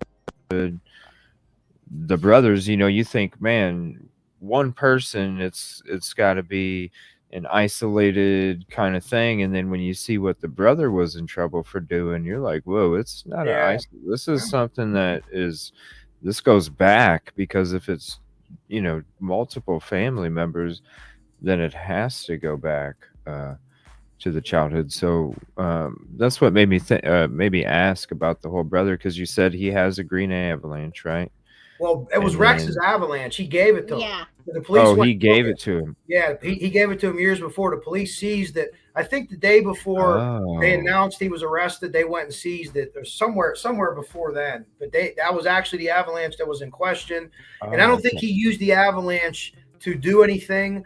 When you're sadistic and you're a sadistic unaliver, what you need is time.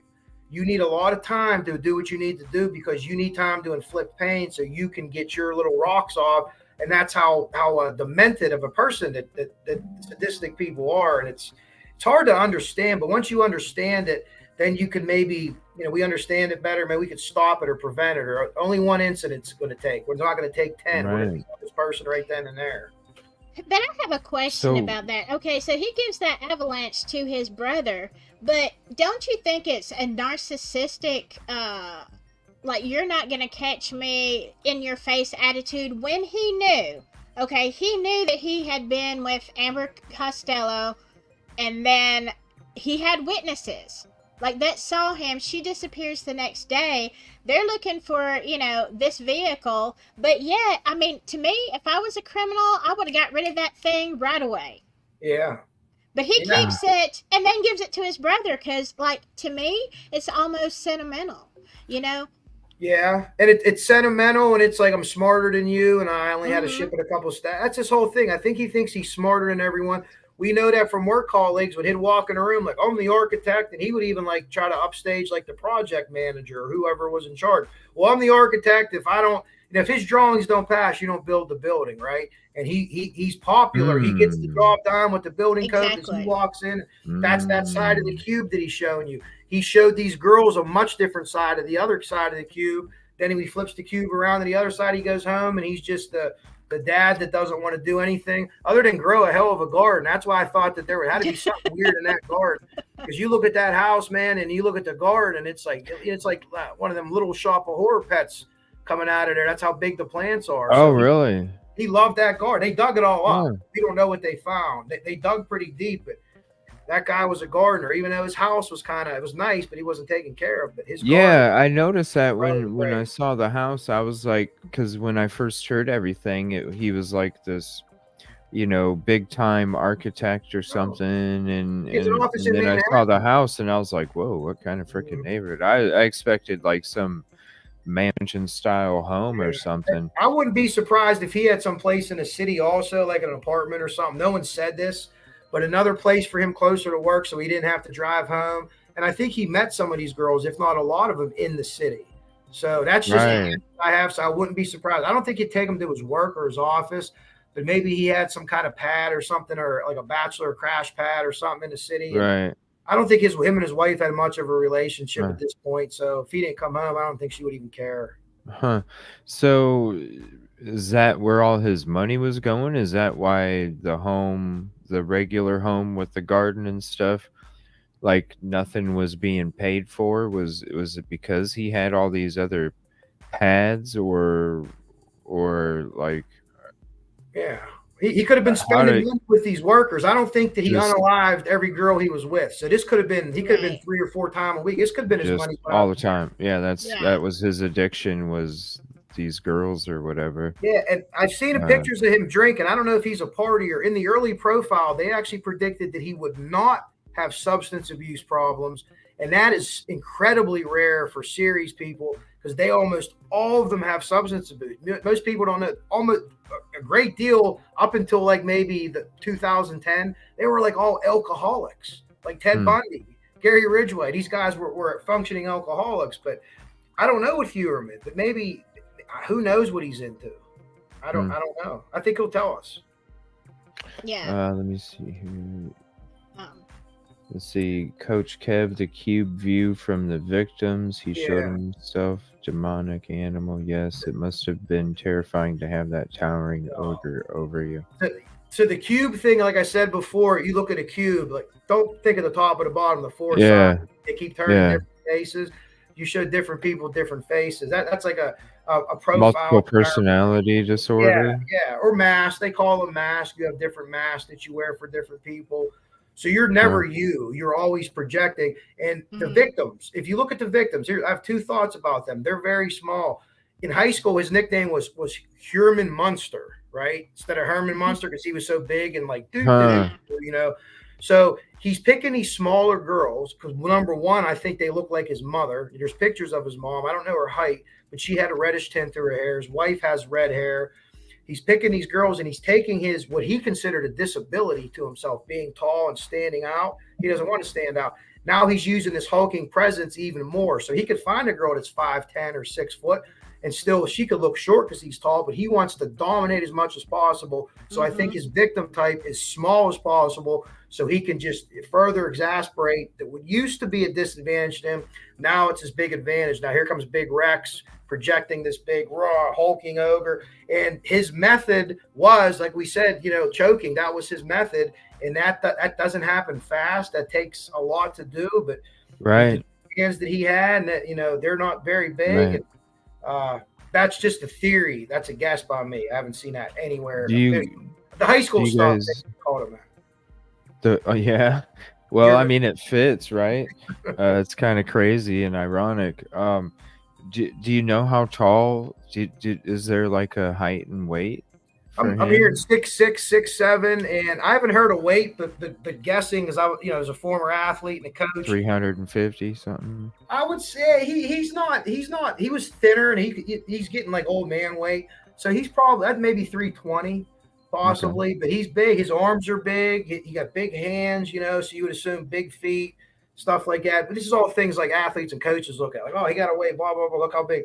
Or right. if a kid was young with a long skinny neck, the college recruit said it means he's going to grow more. He got a long skinny neck.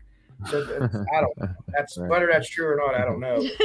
But he's a huge. Look at him with the police officers. I mean, they're not picking out all the 5'5" police officers. Some of these police officers are 6 foot, 6'1", and he just towers over them. Over them. Yeah, I haven't even seen that. Let me see here. I want to play just a couple quick parts real quick. I'm going to show that fake heart attack from allegedly innocent. I think I agree with you. I think that was both the doc. That's my opinion. Those were the things, like he told the mom he administered a sedative, and then I think that he did what he did. That's just my personal guess or opinion. A small puncture right through the middle. Right through the middle. Oh, unless he means it was a weapon used. I was thinking a puncture from the doctor's thing, and then okay. Yeah, that's possible. That's an interesting thing. I have to look into that. Yeah, I didn't realize that either. That's good stuff, though. That's what we want to know. Let me see here. 1 second. So this I don't think he would have ever quit. Now, like I said, they age out. You see people age out, but like I was telling you the other day, Silky, and his daughter told us this. They're looking back old cases of BTK because they thought he quit. He said something about it. BTK. They don't think he quit. They're actively investigating cold cases. The FBI, and she's helping them. They think they're going to hang a couple more cases on him. Yeah, I've seen there's a couple interviews that BTK had talked about Rex, saying that he was basically a copycat or something. He had over 200 projects. He would stalk. He would chum and then stalk. He called it. And each victim was a project. So we had 200 projects in his paperwork. So they don't know. And he's not saying anything yet. But yeah. So Heuermann, and if they were looking, like you said today, Silky, he was looking at someone else, he would not have stopped. He was smarter than everyone. He got away with it. He might have known Burke. He might have seen him at these parties. That's completely possible. Yeah. With Dr. Fake Heart Attack, they might have been all there together. Actually today, and I know you wouldn't play this, CJ, but go ahead. I mean, go ahead if you want to, but remind me to tell you about something I saw. Well, I was watching a YouTube video, and this is from a couple of years ago, and it was called Chasing News, and this is, I think, from about 2020. And they had an interview with this woman named Leanne. Now, according to Leanne, she said she was at a party with Hackett and Burke as the escort on Gilgo Beach. So now, if that is true, what? Yeah. Right there? Yep. If that is true, Burke, the police, man, whatever. I hate to say police person, because he was just such a disgraced policeman. He's disgraced. The disgraced.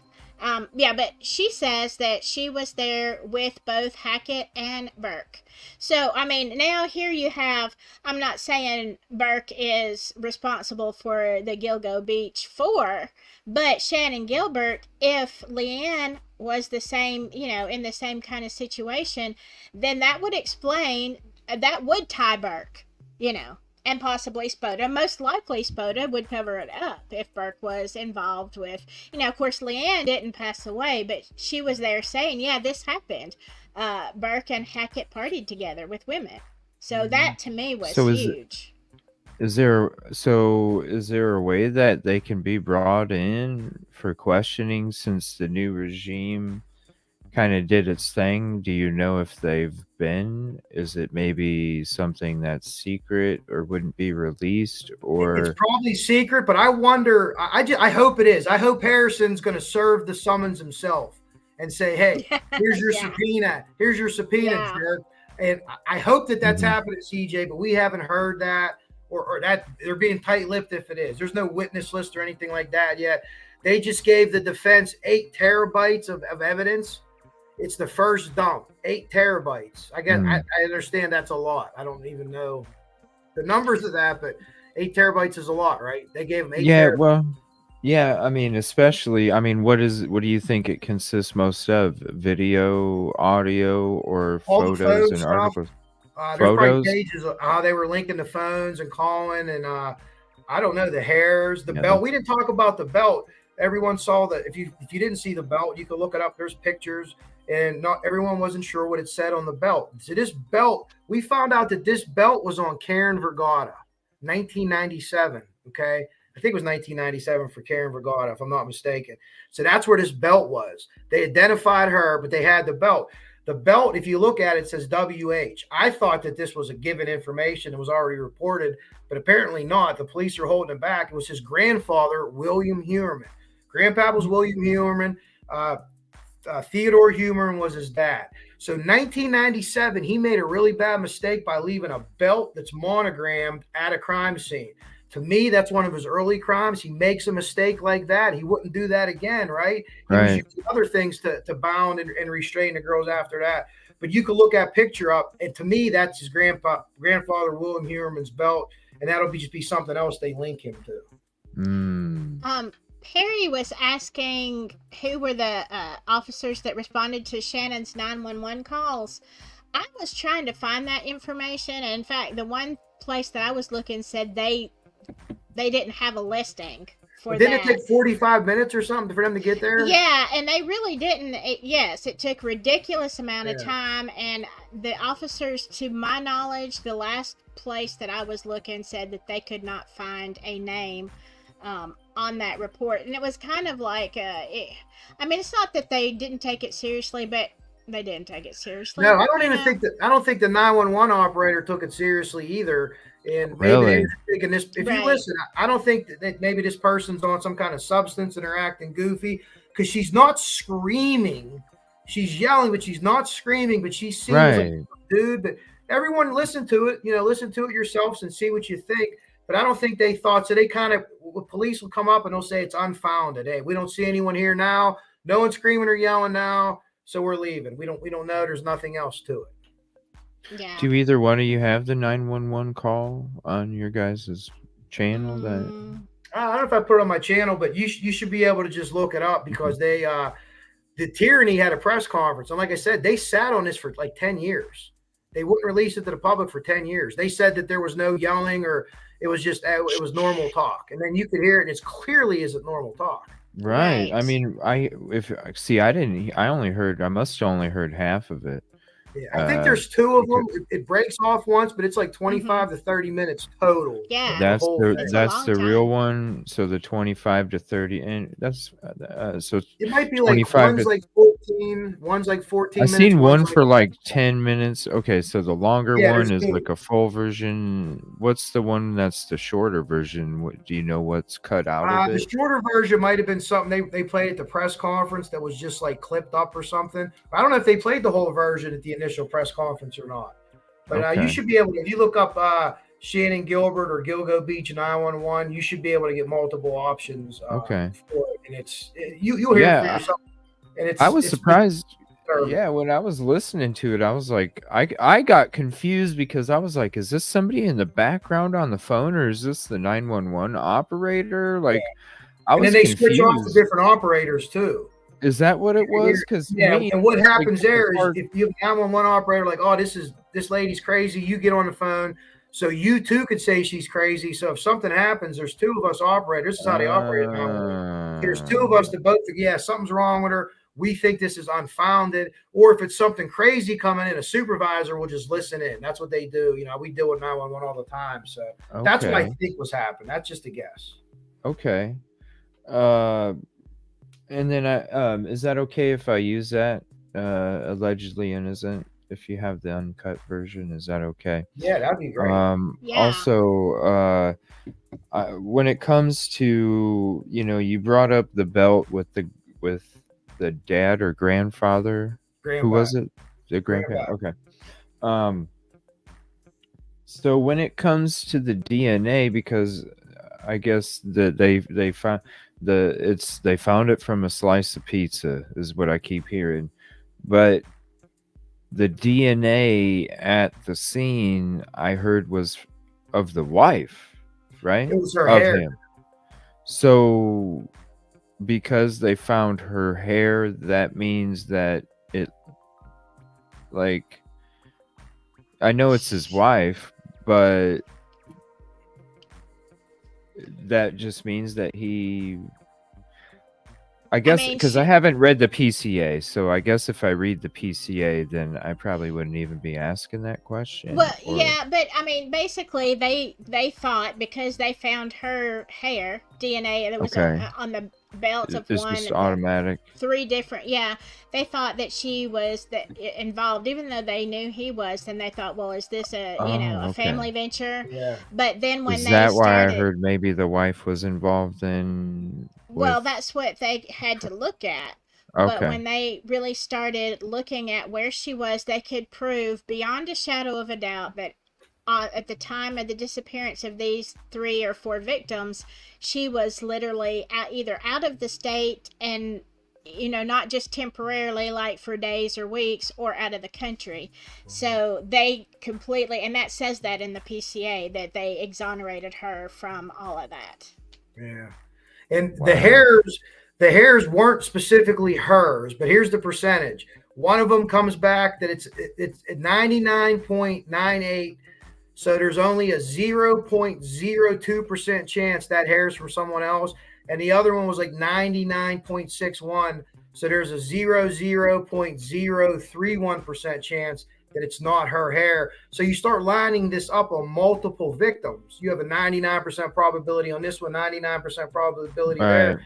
Then the question is, he could have picked up hair around the house, right? But did he take them to the house? Did he take them to the wife's bed? Did he take them to his vault room while they were gone? I think it's more than likely that he took the girl there and she picked up the hair there while they were away. That's only a guess. And again, that involves the boat and everything else coming back with it, but that's just a guess. But yeah, so that's how they did have to rule her out. I think they ruled her out before they interviewed her through her cell phone records. They were able to find out she's in Iceland or this or that, or when these girls went missing. And they knew Rex. And they were like, this is just another bullet in our weapon for the, when we go to trial here. But yeah, I truly don't believe she knew anything about it. I really, really don't. I really don't. Yeah. It just, because her hair was long, it attached easily to an article or somebody, and and that's how I can definitely see that.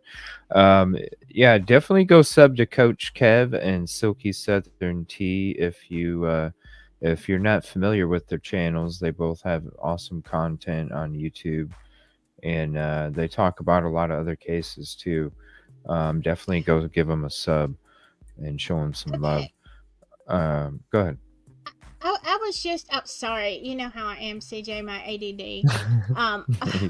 Like I start talking. But I was No, you're looking good. at a comment by Allegedly Innocent who says that in this uncut 911 call that we have been misled on what happened.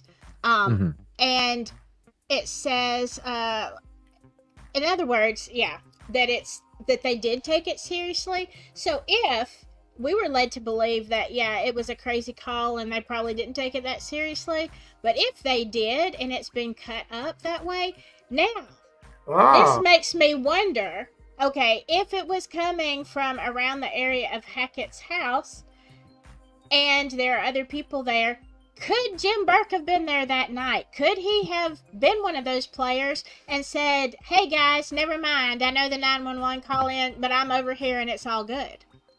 Or could they be holding part of the 911 tape back to not tip off people that they know that they're involved? Now that comment, I'm thinking like that now. I'd love to hear that. Yeah. Definitely. That's new information. So is okay, because is it the running through? I guess there's triggering parts of it. I didn't listen to the whole thing. Is. And the other thing, unless they mean that the police lied to us, which they did, and they said there was nothing on the tape. Did they mean that? And then later on, we found out there was. No, she was not. She has a comment down here. She's not completely impaired. Wow. Yeah, she says she was not cognitive. Oh, Yeah. go ahead. Yeah, impaired. Oh, And, wow. and it's so creepy to hear when she talks to her driver, Michael Pack, and said, "You were in on this." To me, that's like, I don't know. I'm not saying he was, but imagine that level of deserting your friend. Or are they going to tie Pack into bringing girls out that they're going to do this stuff with too? That's just it's a far fetched theory, but yeah, everyone go listen to it. And you can come up with your own opinions, but it is very hard to listen to. So you guys know. I don't know if I've heard the uncut version. I don't think I have. I mean, I think I did, but I'd like to hear what allegedly has. Yeah, let me see here. How long? Let me see here. Is it under the video section, allegedly? It's probably got to be about 25 minutes long or so, I would think. And let me share this. This is Allegedly Innocent's page on YouTube. Definitely go give her a follow too. And I appreciate your hard work. I had checked out your channel maybe a month and a half ago. And I was definitely interested on a lot of the things. A lot of the tools that you use for your sleuthing. So, let's see here. I'll have to tell you. Okay.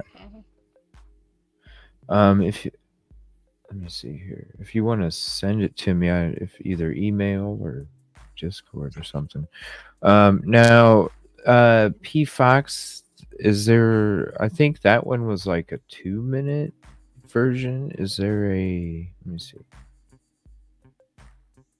Wow, that's gonna change everything, though, y'all. If that 911 call was manipulated. Well, you know what? The only thing that I would say it wouldn't be, and again, this is just me just trusting Harrison and Tyranny because they released it. Is there any way that it could have been doctored and they wouldn't have known it was doctored? You wouldn't think that. You wouldn't think that they'd be able to tell, but maybe they're saying the initial tape was something happened to it, or they did something, and that's all they have as record. I'm interested to see what they have to say about that. Yeah, anything anyone has, I'm interested to see in this case. Well, yeah, me too. But then again, we're not 100% sure that Shannon Gilbert was part of Rex Heuermann's crop. I personally, I don't think she was, and I think don't either. I think Heuermann, this is just me, was operating independently of Dr. Fake Heart Attack and and honestly, who knows how many other appear to be normal people? You know, there had to be. I think it was like a club of these guys that would just, oh, we're better than everyone. We make this money, and we could treat these women any way we want to. No, you can't. And hopefully they pay for it. But that's just me theorizing. I did come across this Court TV one. Now, what is supposedly doctored on it? Does anybody know what the difference? Yeah, I don't know what she meant by that. Let me see here. Do me a favor, allegedly. Are you on Discord? Or if or mods, if I miss a comment, let me know. I came across this Court TV version of the 911 call. I imagine it's the full length one because the video is 44 minutes, so I'm sure there's some commentary before, after, and maybe even in between, which would draw it out longer than the actual call. Let me see here. Let me go to this real quick and we'll go ahead and check it out. I think allegedly it said there is the link. Where did you find her link? Okay, 1 second. I put a space between the O and the U. YouTube. Okay. And she said start at 13:44. All right, 1 second. Mods, can one of my mods grab that from YouTube and pop it in Discord? I'm trying to.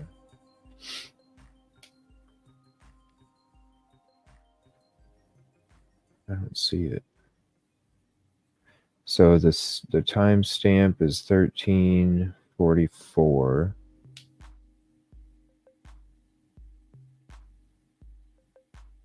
You will see where I typed trigger warning 3 times. Okay. Let's see.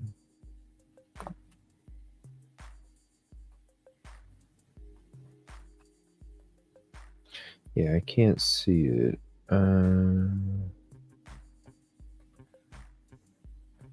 Yeah, I can't see it. Let me see. Are you able to email me? Or a Twitter message? Or, yeah, I can't see it. If you can email me, send it to a Twitter message or Discord, EvilleCJ 2540. Yeah, that would be something. EvilleCJ@gmail.com is where you can send it to my email. Thank you. I appreciate your help on that. I'd love to have you on the show sometime too. If you'd ever be interested, allegedly, just let me know in the email. Thank you, Heavy Metal.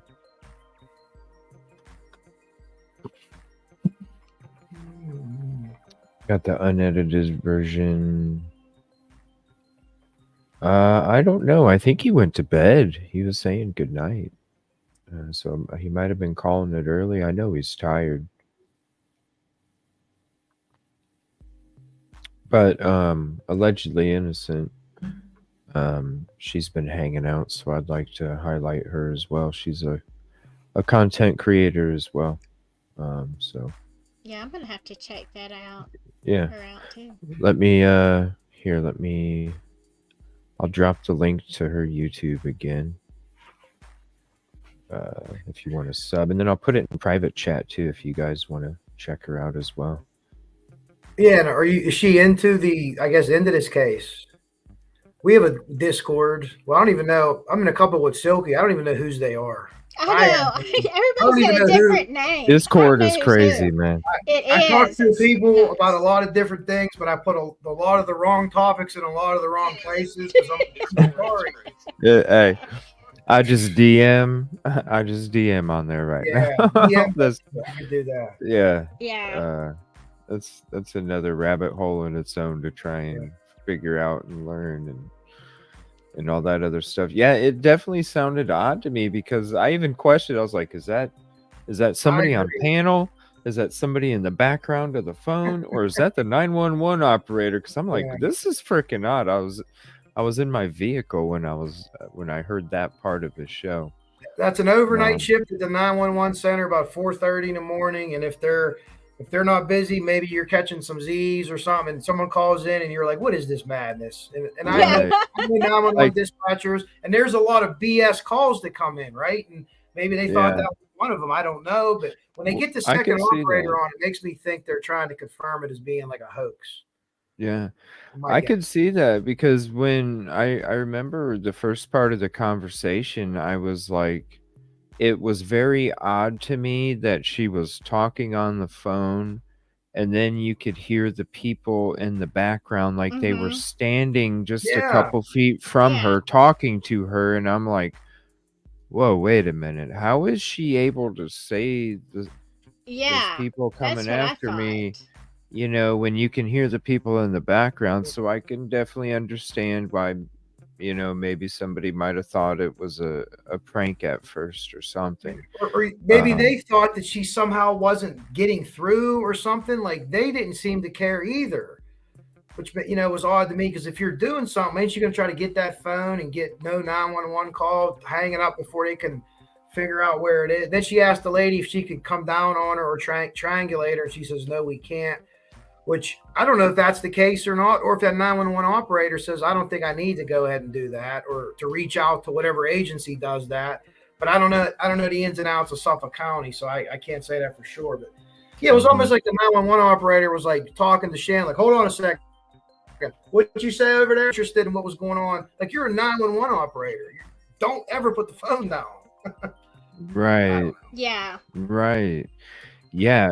And there was a gap too, because I remember sitting there going, okay, are they just sitting there listening to what's what's happening, trying to figure out, or are they processing it or something? Yeah.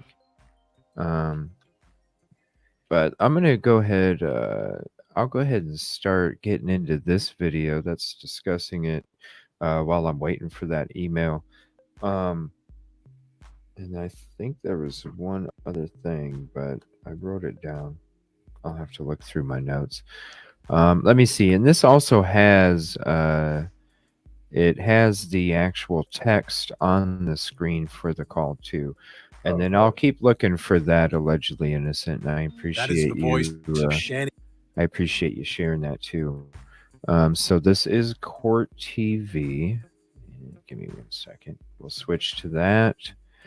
And then we'll take a listen. And I should have it. Okay. Let me see. Okay, there we go. Thank you so much. Okay. And let me pull that up. And then here's the link to, again, thank you, Allegedly Innocent. I appreciate you sharing that. Here's the link to her video, if you wouldn't mind going to show that some love as well. And I'll put it in the private chat for you guys as well on the panel, if you guys would like to save that for your playlist as well. See here, and thank you again. Let me get your channel into the content creator credit, and we'll get to watching this. This is 36 minutes, and if this is going to possibly trigger you, please put it on mute. If the words are triggering, it will have the words on the screen. Just come back in about 40 to 42 minutes. But as long as I have this graphic warning content in the top right of the screen, you'll know once that's gone, we are not listening to the call anymore, and it would be safe for you to come back. So let me throw that up there, and we will get listening. And thank you all for hanging out tonight. And I appreciate you two being up here, hanging out with me as well as we go through this. Thank you so much. All right, we're going to go ahead and switch it, and we're going to sit back and check this phone call out.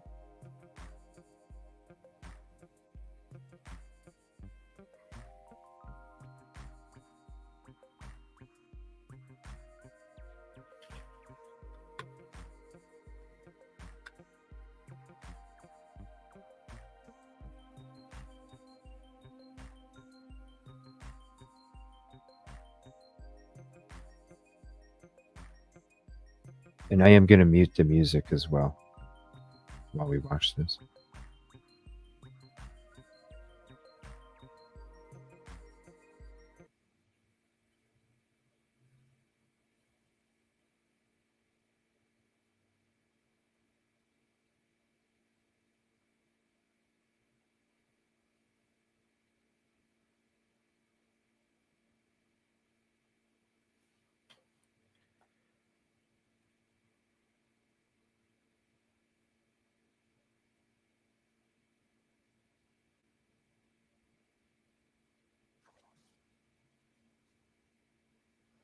I'm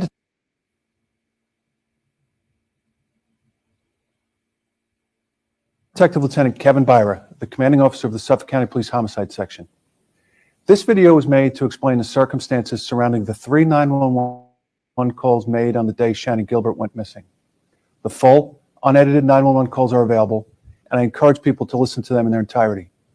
Portions of the call taken out of context will sound sensational. During the early morning hours of May 1st, 2010, Shannon Gilbert, a Craigslist sex worker and resident of Jersey City, New Jersey, traveled from Manhattan to meet a client, Joseph Brewer, at his home at 8 The Fairway, Oak Beach, New York. Shannon was driven to Oak Beach from Manhattan by her driver, Michael Pack. Neither one was familiar. Oh, okay. The uncut edited goes to, okay. Let's see, 1344. Sorry about that. We can watch, we'll go to the beginning of it after this is done, because I definitely want to watch the whole thing.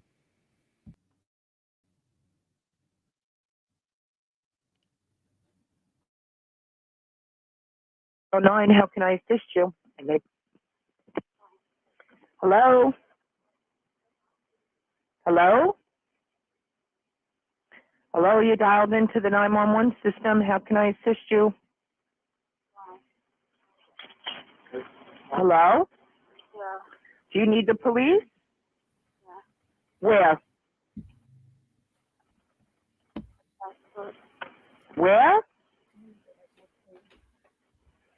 Who's there with you?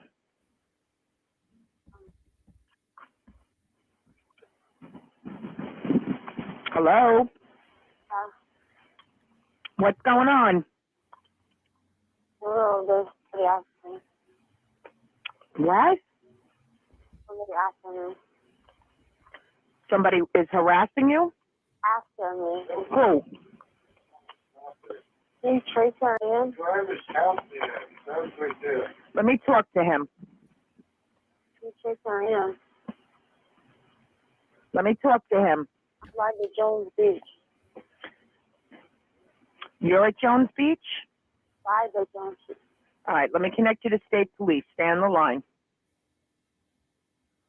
Why?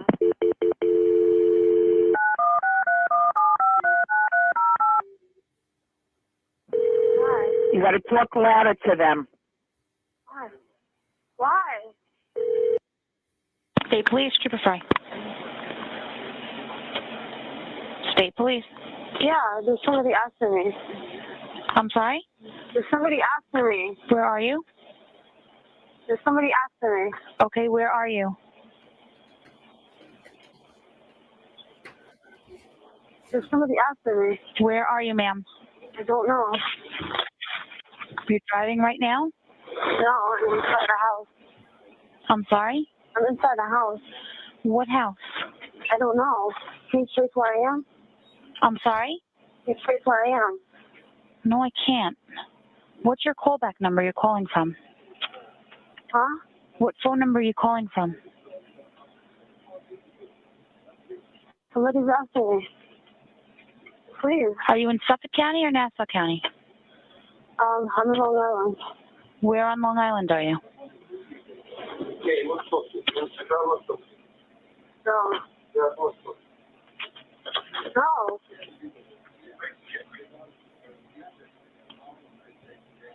No. No, stop, no. Where in Long Island are you? In Suffolk County? Nassau County? Huh?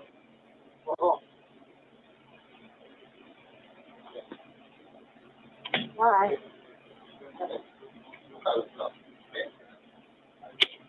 Why didn't you call me by my name? Why? County, you on the line? Stop. Please. Stop it, please. Please stop.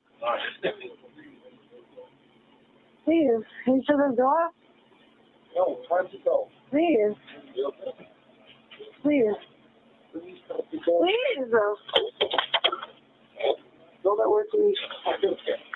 Come on, let's go. Come on, roll that side. Come on, go outside. Come on, all of us. Come on, roll that side. Come on. No, please. Come on. Please, come on. Please. Come on. Why? Why? County, are you on the line? Hurry up, I want to show you something. Why? I want to show you this. Please come on. Please. Why? Why are you guys doing this to me? Doing this. What county are you in, ma'am? Doing this. Why are you calling me by my name?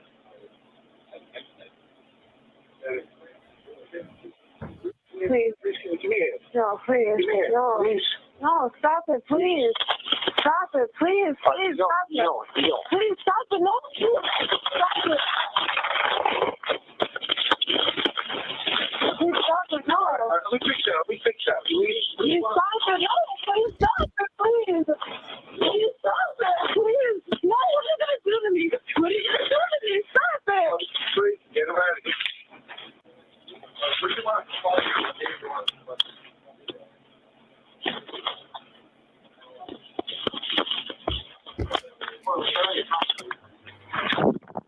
No.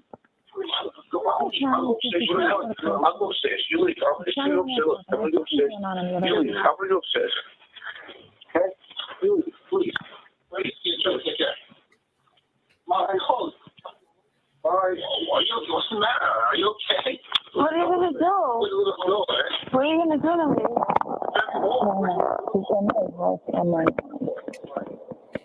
Why? Huh? Well, I don't know. But it was transferred to me. Why? No. Are you going to kill me? It's coming to, I think it's just the county on the number for the person. The county Manhattan. Kill me? Why are you going to Call Suffolk number.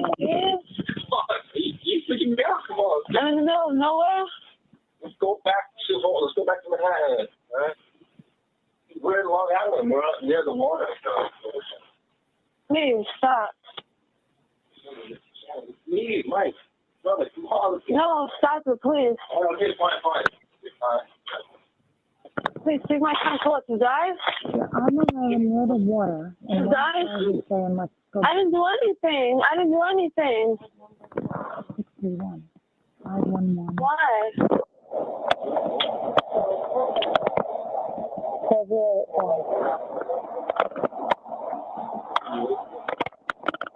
Mike, you close that?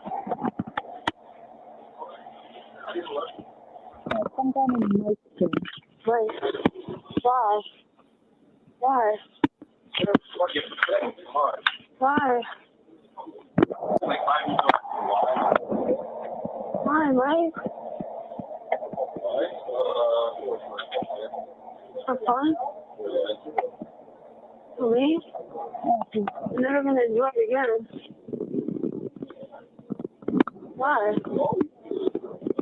I never do. I never did.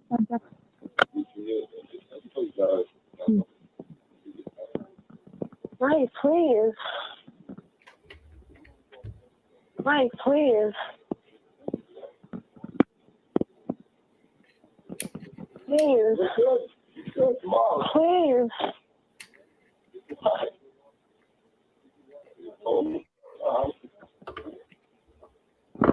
So there's something I don't know what phone she's calling from, but I can't tell her back. And where she's coming from?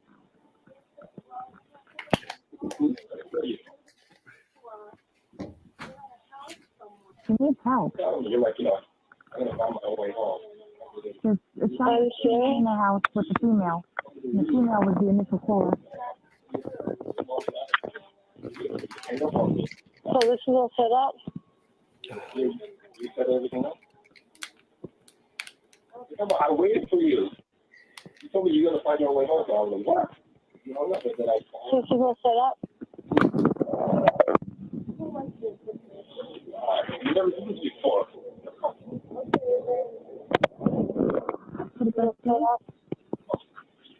Well, you're joking with me, right? Why? I don't know. Why are you doing that? All right, I'll say I was lying. You did? Why? It's a 631 number. Why?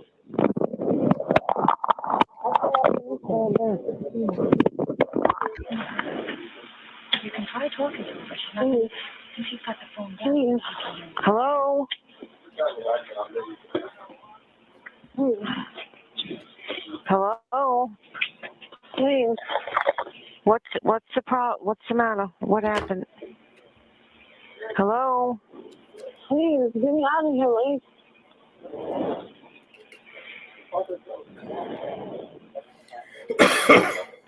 Hello? You're being sarcastic about this. You were part of this all along. I can manage it now.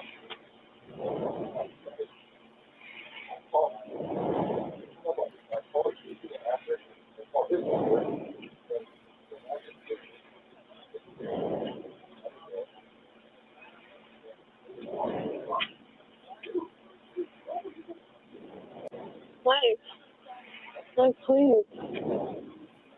I'm begging you. I just want to go home.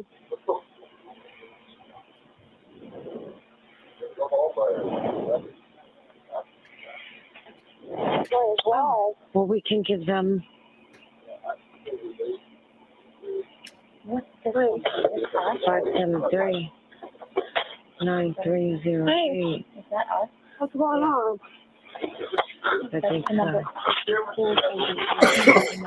What? Yeah. Extension answering. That's the number it came in. Why are you sitting there knocking about the pasta? Something's gonna happen to me. There's nobody outside. Yeah, you could call it, but we're not going to know where it is. County should call it. Right. No, isn't that the county phone number? Please.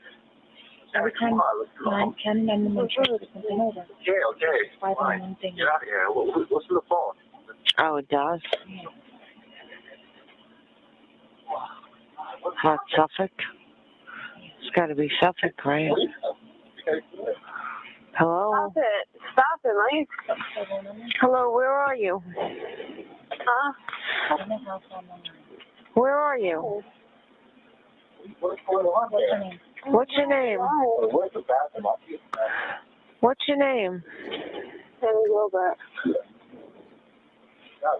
What's your name? Shannon Gilbert. Where are you? I'm in Long Island. And Mike is there. And what's wrong? Huh? What happened? These people are plotting to kill me. Where are you? What's your address? What's your address? My address. What's your address? Oh, Mike, stop, Mike. Here. Mike, stop. Mike, stop, Mike. Mike, stop it. Where are you? Mike, stop it. Mike, stop it. What's your name, Shannon? Huh? What's Mike, stop. Come here. Where are you? What's your address? Hello? Yeah, hold on, and then I know you're telling the truth. The address. Tell them something. Mike, stop it. You guys are planning something. Mike. Where are you? Mike. Are you in the house? Yeah. Mike, stop it. What town are you in? Long Island, Mike, it's... Where? Stop, Mike. Where in Long Island? Stop it, Mike. Mike, stop it.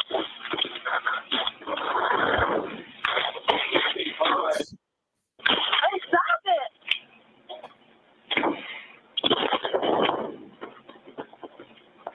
Where in Long Island are you? I don't know. Hello?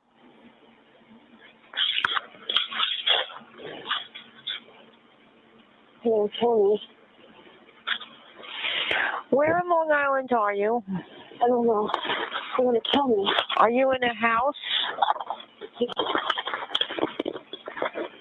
Are you in a house? Yeah. Whose house is it? I don't know. Who is Mike? What's his last name? I don't know. He's crazy. Mike what?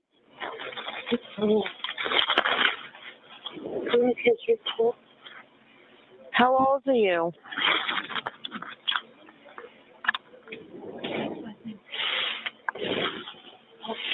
What's his last name? What's his last name?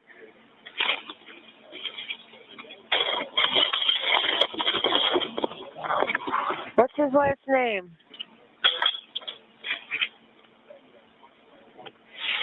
Shannon.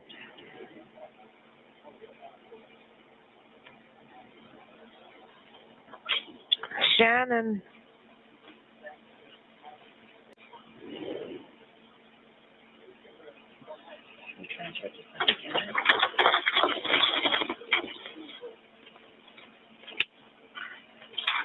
Shannon.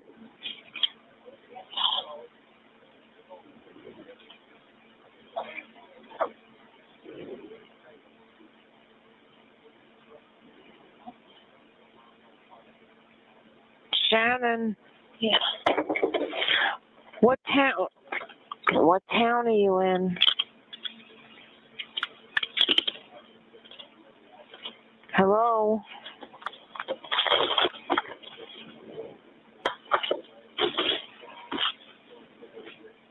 What's Mike's last name?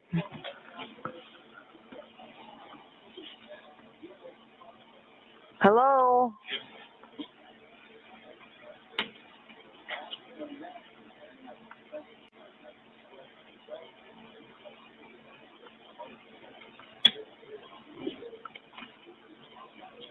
Tell me. One of the guys said, let's go back to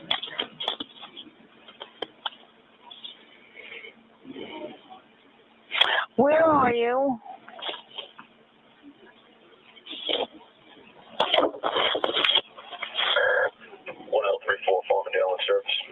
Where are you, Shannon?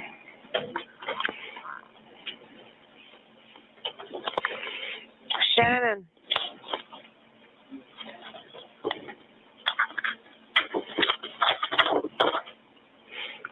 Shannon.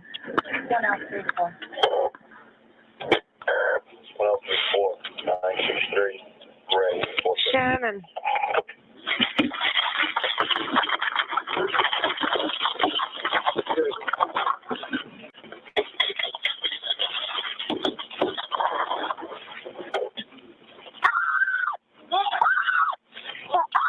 Oh my gosh.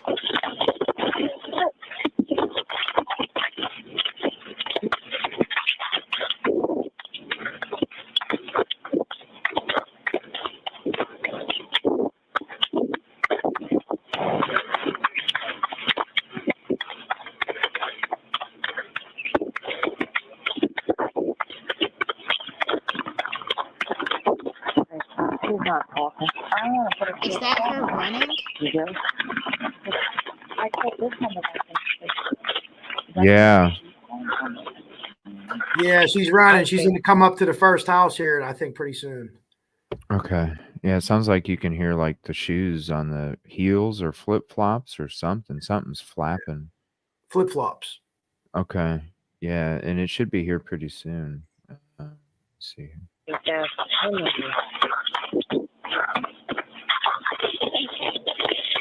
9308 is one of our expenses, I think. 217. Oh, did you call that one?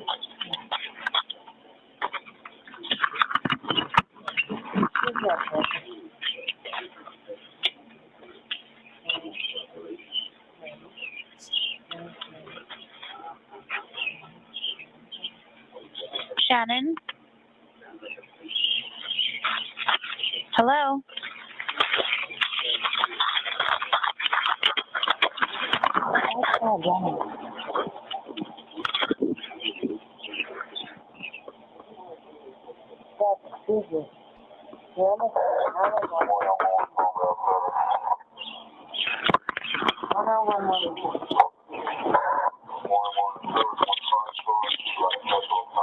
What? What?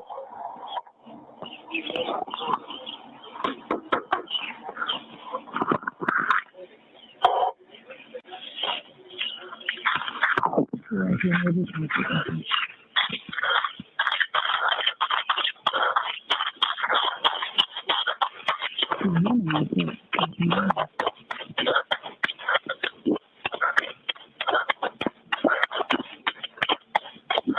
believe that was the first house where the lady didn't let her in. Now she's going to go to the second house and she talks to a guy.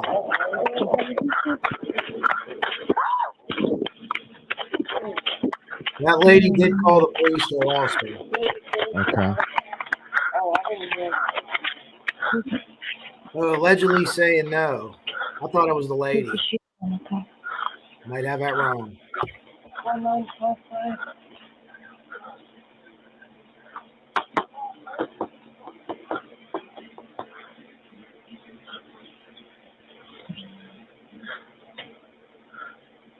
Wow. Shannon?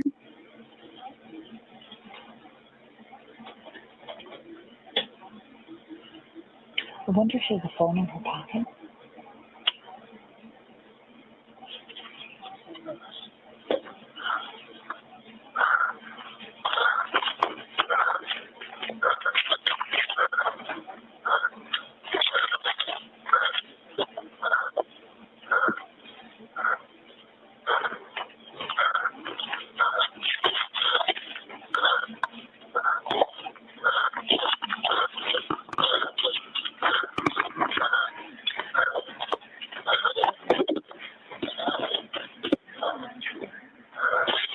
Shannon. Shannon.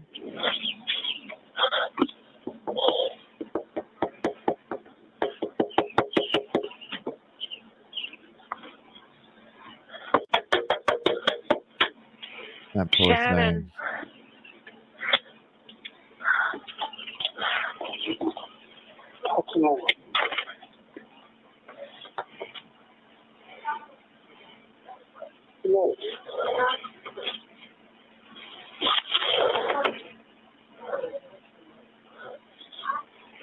Somebody up here? Huh? Hello? Hello?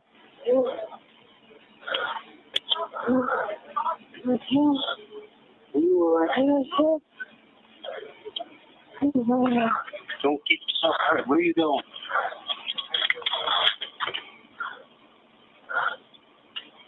Wait a minute. Where are you going? Where are you going? Something like Dopert, Dopert.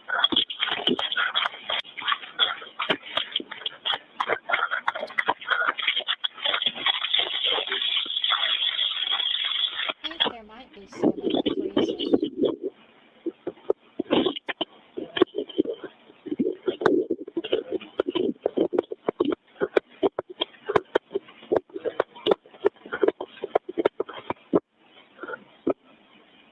Hello? She didn't spell it, but that's what it sounded like.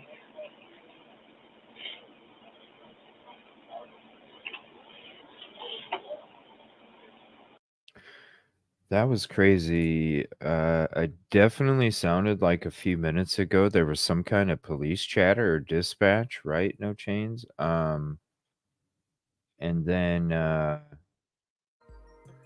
like that gentleman that was speaking there within the last minute saying something about you don't want to get yourself hurt or something. Was that the people that were chasing her? No, I think allegedly could confirm, but I think that was the guy that was trying to help her. I think his name was Gus. Oh, okay. Uh, So there was a lady that she knocked at. I don't know if she talked to her or not, but she didn't let her in because someone's banging on your door at like 4:35. right. But she did call 911. There's a tape of her calling Okay. too, and she actually is talks. I don't know if allegedly has this, but of the truck leaving the gate, the SUV, the Michael Pack was driving, leaving the gate. And I don't know if she Yeah. confirmed the girl was in the car, Shannon was in the car or not, or if he was just taking off. I'm not sure about that part. Silky, I don't know if you know. Yeah, so because okay, that is next. Yeah. Remember, law enforcement told the public that was a normal conversation they were having. And Attorney Ray said, no, that's BS. And they held this for 10 years and released it. So why would they lie? That clearly isn't a normal conversation. No. Clearly. And the way that I first heard this 911 call, and they said she was impaired, the way that it was cut, it sounded like she just kept, you know how she does in the beginning, just kept repeating, someone's after me, someone's after me. The way it was cut, it sounded like she was on something, but listening to this whole thing, you can tell she is not impaired. No. It's I don't know. It's people can have. Now, here's the thing with Shannon. She had a history of mental illness, and she had a history of drug use. So the police automatically assumed that's what it was. Once they found out who was missing and who made this call, so their investigation was, oh, she's not. She probably ran off somewhere. So they really weren't concerned. Her mom pushed it so much, but people in fight or flight responses, you could have your fight or flight kick in, and you might not even be able to talk. You get caught in the mouth. Right. You might talk like you're intoxicated. I don't know. Right. See, I still lean to think, and I know I disagree with you, and I disagree with allegedly, but if I just think that maybe they put something in her to make her act like that, and then the doctor calls the next day. I just think that the doctor used something on her to inhibit her and make her that way, some kind of sedative or something. That's just my guess. You guys might be right, and I might be wrong, but we can all agree that that's horrible. Right. Yeah. And I mean, she was there for hours, in the partying, whatever. I'm sure she had something. They paid for more time too. They extended the original deal, which was, I don't know if it was a 3-hour period. They extended it to 3 more or whatever the case was. Mm-hmm. Yeah. So, I mean, you would think that, she would at least have been drinking or doing something. They were probably doing something, but I can't say that sounded like she was, insane or no, definitely not. Like definitely, that. I don't think that at all. Yeah, either an impairment or maybe it was just a psychological response with the stress that she was going through at the time, because clearly she's frightened, she's scared. Michael Pack, when she says you're in on this, that's heartbreaking to me. And I don't know if he is or not, but she believes that he is. She feels betrayed. She has nobody now. That's just so scary for her. And then she's found in the doctor's backyard, almost literally. So, Well, I mean, it definitely is suspicious when he calls the mother and offers information that would implicate that there might be some substances in her body. Before mom knows she's missing. Right. It definitely is suspicious as hell. So I see where you're coming from. Even if it isn't correct, I definitely feel where you're coming from with that speculation. Let me see, man. I've been drunk and something happened. I mean, because when I listened to the other one, that's the thing I heard in the beginning was the over and over and over. And before we started talking about this or getting into it, I already had the suspicions in the back of my head that, I did get, I'm not going to lie, I did get the impression, I was like, why, if it was already suspicious to me, how are you able to talk on the phone when somebody's right in front of you? Do they not know you're talking to 911? Because to me, it sounded like during that whole call, it sounded to me like there's a couple times they mentioned something about calling cops or not, making sure she don't call the cops or something. What are you going to say to them or something? That's what I think. They don't think that she dialed 911. I don't believe that, because even if it's just a John that wants to get a girl out of the house, he doesn't want the cops showing up. Well, what are you doing here? Well, now it's out that I had a girl. Maybe I'm married, my wife's away. Now the neighbors are going to tell her. And later on, when they said about being in the pocket, I think someone in the comments said that once she's running, it's May. So it could be short and t-shirt weather, or it could be it's the Northeast. It could be, a jacket weather in May. So it's absolutely possible that was the case when she was running, and maybe she forgot that she was on with 911, or maybe she purposely left it on, thinking that in 2010 we had a technology to trace a cell phone, which we did. I don't know what happened there. I have no explanation for that. They should have been able to come down within 18 feet of her. I think if it was colder, we would have heard. I don't know, just my opinion. I think if it was colder, I would have heard some kind of sniffle at some point. I would have heard more maybe heavy breathing. Too. I think we Right, heard flip-flops to me. So right. So to me, it kind of leads me to believe it was a warm May when that maybe took place.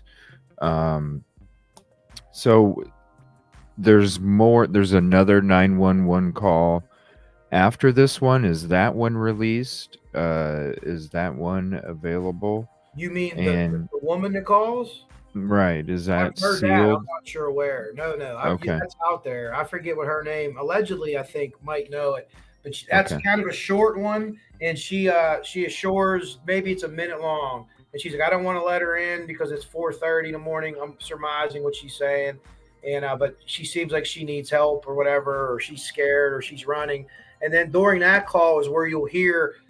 I think she says I think it was like a black Range Rover or a black something is leaving the gate now. But I don't think she said if Shannon was in the vehicle or not, or the guy just said, I'm out of here, I'm leaving, and left her to whatever. Okay. I don't know. So is it is on this recording? Okay. Is it in the beginning? And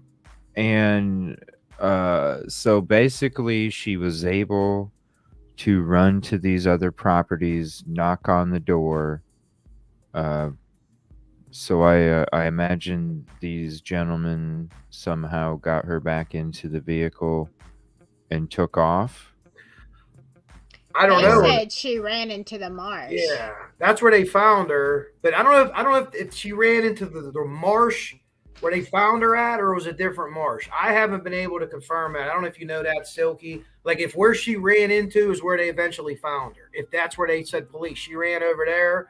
Or did they find her somewhere else? She ran in here, but we found her over here. I don't know. Yeah, I think, let me say, I think they said she was running down the road, which I guess she was if she was trying to get to other houses. Mm-hmm. But they found her in the marsh behind Hackett's house. So, yeah. And there's a canal that runs through there, and she's near that. And that canal is the one I was talking about with the boat. But you'd be able to get a little John boat up and down there and not even have to go on the road. The one thing that I noticed about this call that makes me so angry is the 911 operator. I mean, what the heck? There's just long pauses. You're not really trying. Okay, she keeps repeating the same thing after, what's his last name? What's his last name? What's his last name? Okay, when she didn't answer you the first time, maybe you need to say something differently. There was no rapport going there. There was no, I don't think that she made Shannon feel like she was really being helped, that they had any kind of relationship, that she could, really talk to this woman. Because, I mean, it's just big silent. What kind of 911 operator does that crap? I don't get it. Yeah, it kind of reminds me, I don't know if this was a trend back then, but it kind of reminds me because I remember hearing a lot of stuff about 911 operators back in those times of the same kind of shit going on the late night shifts where they just weren't freaking aware. Yeah, there was a story where a guy, or it was a guy or a girl, I don't remember, but this was a domestic going on, and he was actually snoring. He fell asleep talking to the lady and was snoring and lost his job. It was local around here to me, so we heard about it. But yeah, it was. They have a tough job, and they're overworked here in Allegheny County.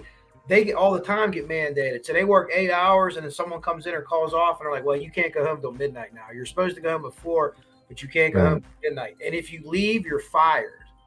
Same with me. You could get mandated in our jobs, and you can't leave. You're abandoning your shift if you leave. So, and it's a stressful job that they have. It really, really is. But at some point, goodness gracious, you got to do something. And they talked about calling. Maybe we should call the county. Well, would the county be able to trace the call? Why didn't you call them? Why not trace it? Wake them up. That could be what they're thinking. Well, we don't want to wake them up at 4 a.m. because they're over there sleeping too. I don't know. I'm just, Wow. Yeah. Right. Of course, because I mean, Come on. It reminds me of like I can't remember what the movie is, but where somebody was kidnapped and they were on the phone the whole time. I can't remember what the movie was. Do you guys know? Have you heard of typically unique? Brought up a good point. Have you guys heard of any connection between Rex and Joe Brewer that you I guys have knowledge of? haven't. Not Yeah. yet, no. I've tried to put that together. I'm pretty sure Brewer and Doctor Fake Heart Attack were friends. Oh yeah, I forgot about that I'm video. almost positive that Burke and Doctor Fake Heart Attack were friends. I can't necessarily prove that, but the Heuermann. See, I think Heuermann, in my opinion, Heuermann's operating alone. He's not working with anybody. He might run in the same circles and know some of the same girls and things like that. He might be at some of these parties, but I think what he's doing, he's keeping private for himself. That's my personal Yeah. opinion. But he could be in these circles with all these people, and some of these people may even have suspected him of doing this. Hey, I know that girl was with him last, but what are they going to say? Well, how do you know? Well, I'm married and she's only a working girl, so it doesn't matter. That's the mentality of sometimes. Yeah. Right. Right. And if you guys wanted that, here is the call. Thank you, Doodle. Yes, that's it. Kind of made me think of that. There's the link to that video again. Thank you, Allegedly Innocent. I appreciate you, and I'd love to have you up. I'm going to be having more shows about this, and I'd definitely love to have you two up again. And maybe Dago's covering the case as well. You, Allegedly Innocent, if you'd like to join. We can all kind of connect and see. What's Allegedly Innocent's channel? Is that the name of the channel? Allegedly? Yeah, I'll go ahead and here. Let me share. I'll share the link again, and then I'll share the banner and everything of the channel, so you know that it's the correct one. I'm guessing she's female by the way she typed. Let's see if I'm good at being a profiler. Yeah, right here. She uses really good language. This is her page. Definitely check it out. Okay, yeah, me too. And yeah, in private chat, it's True Crime Jewels, the YouTube link there in private for you guys. Oh, okay. Okay, excellent. Yeah. Yeah, she definitely has some good information for sure. Yeah. Thank you so much. Yeah, and she covers Idaho 4 as well. Like I said, I checked her out like a month and a half ago with some of the stuff we were covering back at that time. And somebody had referred me to check out her channel, and I checked out, and I was very impressed. So I definitely appreciate you hopping in the show, Allegedly Innocent. Yes, and, you like gave I said, great information. Yeah, when we do this show again, I'm thinking probably Friday is when I'm going to be doing it. I'm not sure. I'll probably do Friday night, honestly. So I don't know if you guys are busy on Friday night, but I might be okay. Send me an email. I'll check. Okay. Yeah, I'm working kind of late, but when I get home, I mean, you stay on for. Well, we late night. Yeah, we late nighted on Friday nights, Cookie. Yeah, we late nighted on Friday night. So I know, so I can set up when I get home. It'd probably be about 9:30. Okay. Which I'm gonna have to dip out soon because I have to get up at 4 a.m. I'm looking at 10:20 and I'm like, man, I must. These people are talking about later, and I'm like ready to go to bed now. I'm sorry. I'm sorry, everybody. No, not literally. But yeah. No, I would love to. And Allegedly Innocent, if you're not busy Friday, I know you're a content creator as well. If you're not busy, or reach out to me, let me know the night you'd be able to hop up and hang out on the show, and then I can reach out to the others as well and see if that night would look, because I think it would be it'd be really good to have like you two, Dago, Allegedly Innocent, all of us on a panel talking about this on another evening. I think it'd be really, really great and really informative too, because like I said, I haven't covered this case that much on my channel, and just a little bit before. It's always been very interesting. We've been hammered with all this Idaho 4, and not that I'm going to be done talking about it, but this is one of them that I we've kind of checked out a little bit.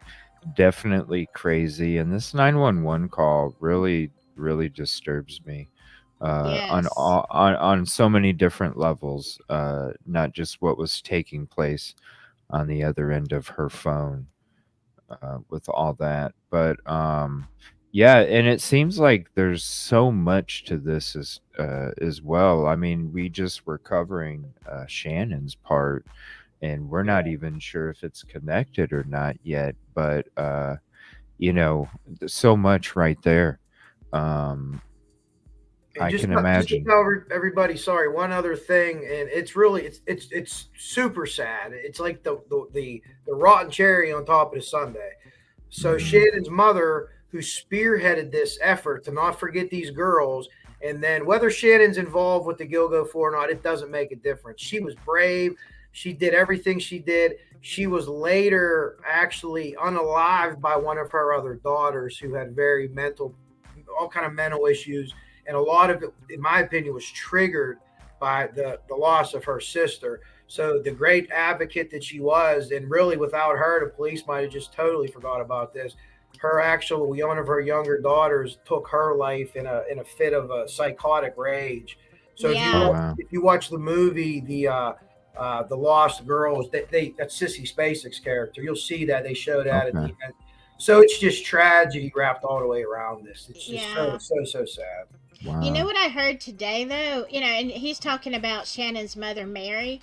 Um, Mary and Sarah, her other daughter, like she had and there's still one daughter that's one of Shannon's sisters that's still alive and talks about this. But Mary and Sarah lived in a duplex, and Sarah was trying to be out on her own, and they started having a lot of friction between them. And then what happened is now I heard this today from a reputable news station that said Sarah started believing. Now she was okay in and out of mental hospital, so there was definitely that. But said that she started believing that Mary was possessed, with devils or whatever, and that she needed to be killed. And Whoa. she accused her mom of practicing witchcraft, which, by the way, Mary allegedly did, according to this news cast. So we got a lot of stuff going on in that stew pot. Hmm. Yeah, it sounds like this is going to be one of those cases that's going to be talked about a lot. There's going to be a lot to it, and I think there's going to be a lot of connections with a lot. I Yeah. mean, hell, even if it isn't him, I always wondered, like from the beginning when I first heard about it, just his profession and the type of connections I would imagine him having with that profession. I always wondered if there was some kind of group or something, Like down at City Hall a lot and at the planning office getting all them documents done. So he knows people. He gets stuff done. Right. He's a fixer in Mm-hmm. that industry. So he knows who to grease or take his guy to lunch, or who Mhm. knows, maybe they share interest in girls or something, Right. Yeah. Yeah. And Maybe he's Well, that's you where a remember? awesome. lot of the money. Yeah. And Yeah. there's so much more property that's going to be searched. I don't know how many of Right. these other girls, and there's a lot of good websites. If you look up Gilgo 4, there's a website for the girls with all the information, and it tells you how the girls. And really, the last thing that I want to make sure that we know is Melissa Bartholomew, Megan Waterman, Amber Costello, and Marion Brainerd Barnes were all choked. That was their method. And then I would argue that Sarah Gilbert or that Shannon Gilbert was too.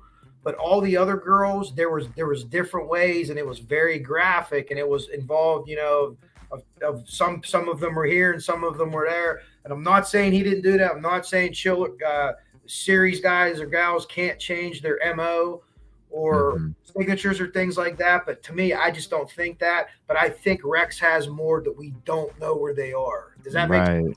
I Yeah. 100%, 100%. I believe Yeah. that. And let's hope that he's egotistical enough to Oh admit yeah, to all of the crimes. That way, these families can have some kind of I hope. I Yeah. think he will, but I explanation. hope so too. I agree. Yeah, he's still fighting, saying I'm innocent. He pleaded not guilty. But I think once the evidence comes out and he's convicted, maybe it might take a conviction, but once there is no hope for him for appeals or whatever, I think he's going to start singing. And you're right, Coach. I think it's going to be like Ed Kemper. He's going to be so proud to tell the details. Remember the first day or two he cried, and after that they said all he's doing is sleeping. Well, guilty man gets rest. So he's going to plead no to it. But like maybe he think, and remember he asked the guards, "Is this on TV?" Now people said they looked at it 2 different ways. Well, he wants to be embarrassed. That ain't why he asked them. I don't think that's why he asked him. Because now he's big. Oh, now I'm big. I'll show it everybody. You know what I mean? And I think that's his mentality. But that's my opinion. Yeah, it's going to be him sitting down at the chair during that interview. Just kind of doing this little thing, and having that little spark in his eye, just kind of gloating about shit and almost kind of talking in code in a way too, because he's so much smarter than everybody. He's giving us hints and we're not getting him. Hands like this, eyes closed, looking down on us. Yep, that's him. Yeah, absolutely. He's going to be, he wants to be bigger than Bundy, I'm sure. Well, he's not as handsome as Ted, right? No. I could say that as a guy, and that's a safe thing. He's an ogre. No. Yeah, he is. But have you seen some of his pictures of him looking at the camera coming out of court? Gosh, he looks pure evil. Yeah. Really? No, I haven't seen any of those. The only thing I've seen is him do that interview with, that one you were talking about. That's the only one that I've seen. And then the video where they came up on him and apprehended him. That's they weren't it. taking no chances there. They sent quite a few FBI guys, huh? So next episode, definitely going to have to check all of these videos you guys were discussing. Definitely want to check them out and also show them to everybody. So I'm going to go ahead and show everybody that interview that we were talking about. It's just a couple, maybe a minute and a half. It's not very long. So everybody knows what we're talking about. And then we'll go ahead and close the show down and end it for the evening. And then I have tomorrow night off, but I'll be back Thursday night. I might do a police simulator episode or something tomorrow night, but I'm not sure. But I'll definitely be back Thursday. And like I said, I'll probably be covering this case Friday night. I'll be doing Idaho 4 Friday morning.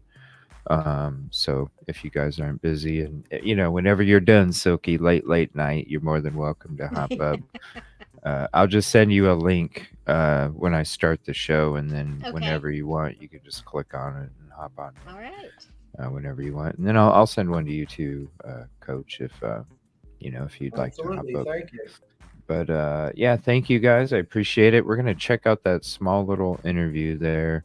The other one with the fake heart attack, I've heard True Crime Daily kind of doesn't like using their stuff, so I'll still share the link for that video so you can check it out, what we're talking about. I'm just not going to play it tonight just in case. The Court TV, and then this is I know it's like a local news or something, but this was just at the beginning of the Court TV episode that I have that we can check out on the next show too. And so we'll just check that out. And let me see here. And then we'll go ahead and end it for the evening. And thank you guys so much for hopping up. It was a pleasure having you. Thank you for the invite. Thank you. Thank everyone in chat. So exciting. Yes. So exciting.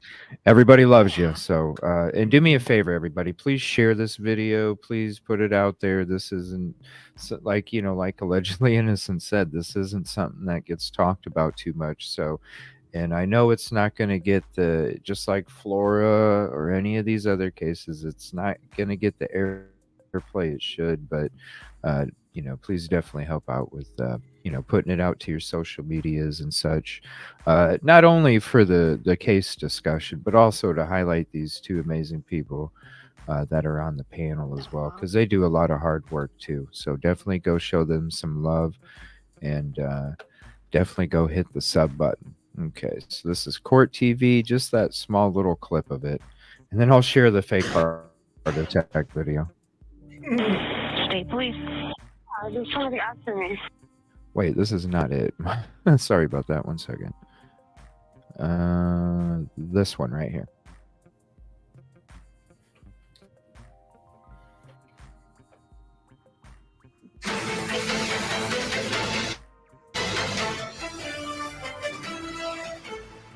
Tell us, who you are, where you're from, and how long you've been in New York.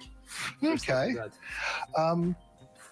Rex Heuermann. I'm an architect. I'm an architectural consultant. I'm a troubleshooter. Born and raised on Long Island. Okay. Been working in Manhattan since 1987. I have one tool that's pretty much used in almost every job, and it's actually a cabinet maker's hammer. Okay. Cabinet maker hammer. Okay. It is persuasive enough when I need to persuade something. Not someone. Something. Sometimes I have to be the heavy that frame face. hammer. Other times That I'm face. the lightweight hammer just to nudge things along. Wow. Okay, that obviously was clipped and you didn't see him come in. I'd like to watch the full interview because that's the only part of it that I've seen. I'd like to watch the full one. So if anybody has it, please send it. Go on my community page, CJ. It's not too far back. I might have shared that too. Yeah. And in my community page too, CJ is the guy's breaking it down, his actions in the video, like his fingers like this. Oh, really? Oh, yeah. Oh, yeah, okay. Behavior panel there. Then watch his because mine is just the straight interview. Well, you want to watch them both though. You want to watch the whole interview because it'll creep you out. You'll be like, this guy's something else. But yeah, watch them both. Okay, let me see here. So here's the link to the fake heart attack. I promised you I'd put it out there. So there you go. Watch, everyone got to see the fake heart attack. I want to see that one. Yeah. You be your own judge of that.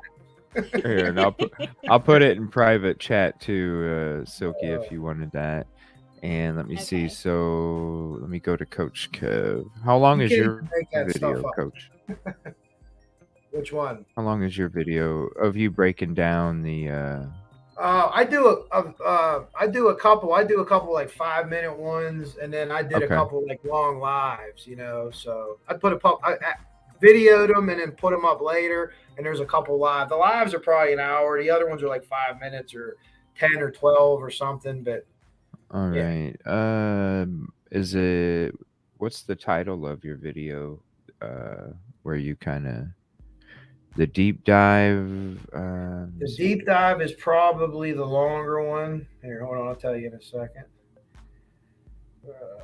If I would tell people to watch one of them for me, it would probably be.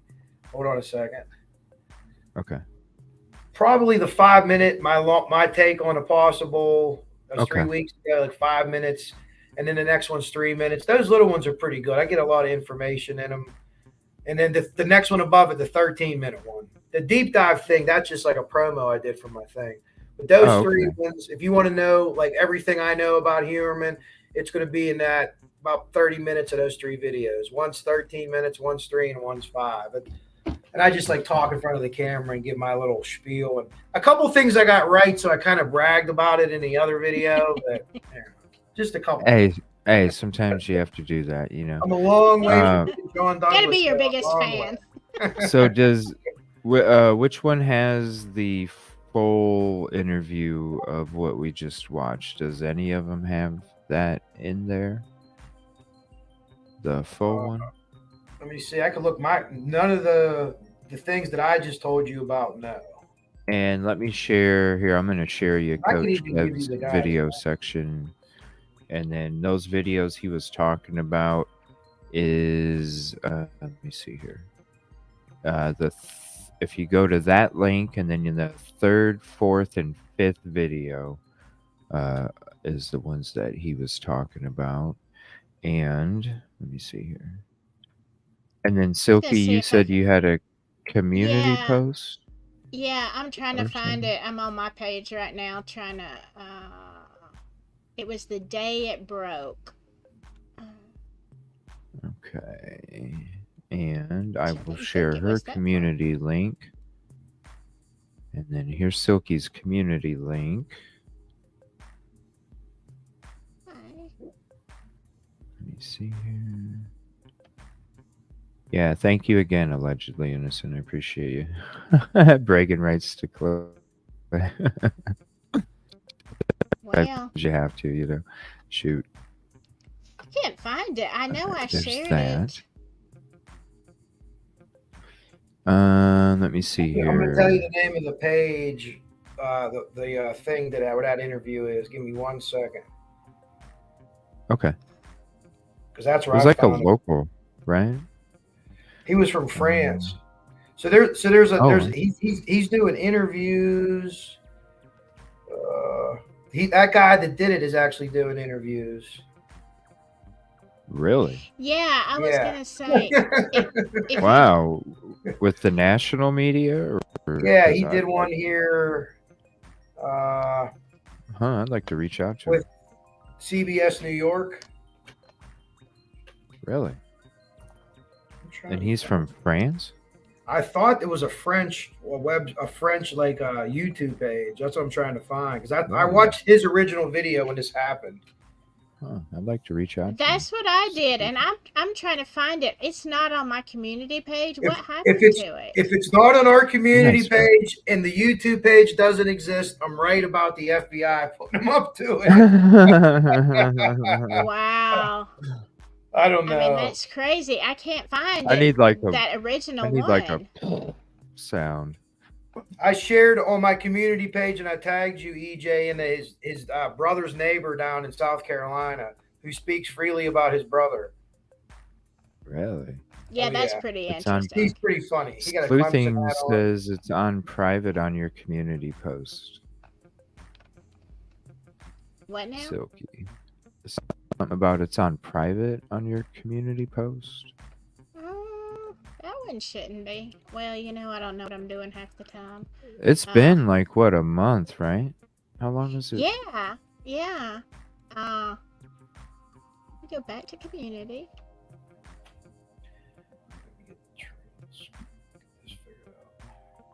But I put that out there for everybody when it. I've done a couple of members only posts. Mm-hmm. But that is crazy. I can't remember the date that broke. I remember I was at work. And I was so mad that I was at work, and I'm like, I need to be researching, and here I am. And I saw that, and I threw it up on the community post, and I said, here's a link to the guy that was just arrested.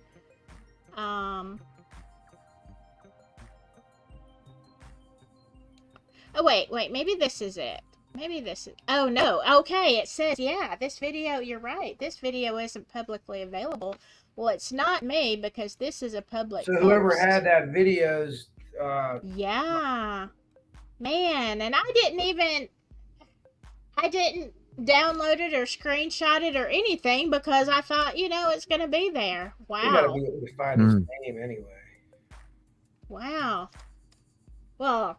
maybe you're right, Coach. Maybe the FBI was. The questions were too perfect. I just kind of said that as kind of like a joke, because the questions were so perfect. But they heard you, and they're like, somebody's onto us. Let's take it down. Take it down. You know how they're watching us everywhere. So, they are. Okay, so they are. I just went to Reddit where that video was, and it's private now. Yeah, it is on my page too. Yeah, it's allegedly crazy. Says she has the interview. She'll put it up for us tomorrow. Okay. It is stored. Okay. Wow. Yeah. Cool. Thank you so much. I'd love to have you up if you're ever interested as well. Yeah. For real. I'm definitely gonna check her page out here. Yeah. Absolutely. Yeah. All right. Wait, I got a book, you guys. Yeah. No problem. Again, thank you too for sharing your evening with us. I really appreciate it. It's definitely a great conversation, and everybody loved it as well. So I can't wait for the next one. So thank you so much, you guys. Thank you. All right. Thank you, everybody. Thank you. Yeah. Bye-bye, Coach, and good night, CJ. I'll see you soon. Thank you so much. Yeah. No, thank you. Right. Thank you, chat. I had a blast. Yeah, me too. Thank you too. Bye, y'all. Stay silky. See you, everybody. Love it. Stay silky. All right, everybody. Thank you so much for hanging out tonight. Definitely always love having Silky on. It's always a great show. And it was great to meet you finally, Coach Kev. Thanks for coming in and hanging out on the show. And thank you to the community for hanging out with us as well. I knew you'd love her. I knew you'd love her. And hopefully, fingers crossed, we can get everybody up on panel for the next one, because I think we'd really have some interesting conversations, not only about the case, but different thoughts, theories, and opinions.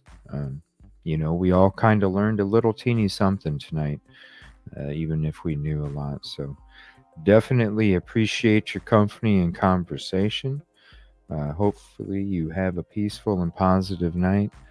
And I might see you tomorrow night, but I'm definitely going to see you Thursday night, 6:30 Central, 7:30 Eastern. Thank you so much, Silky and Coach Kev. I appreciate you so much.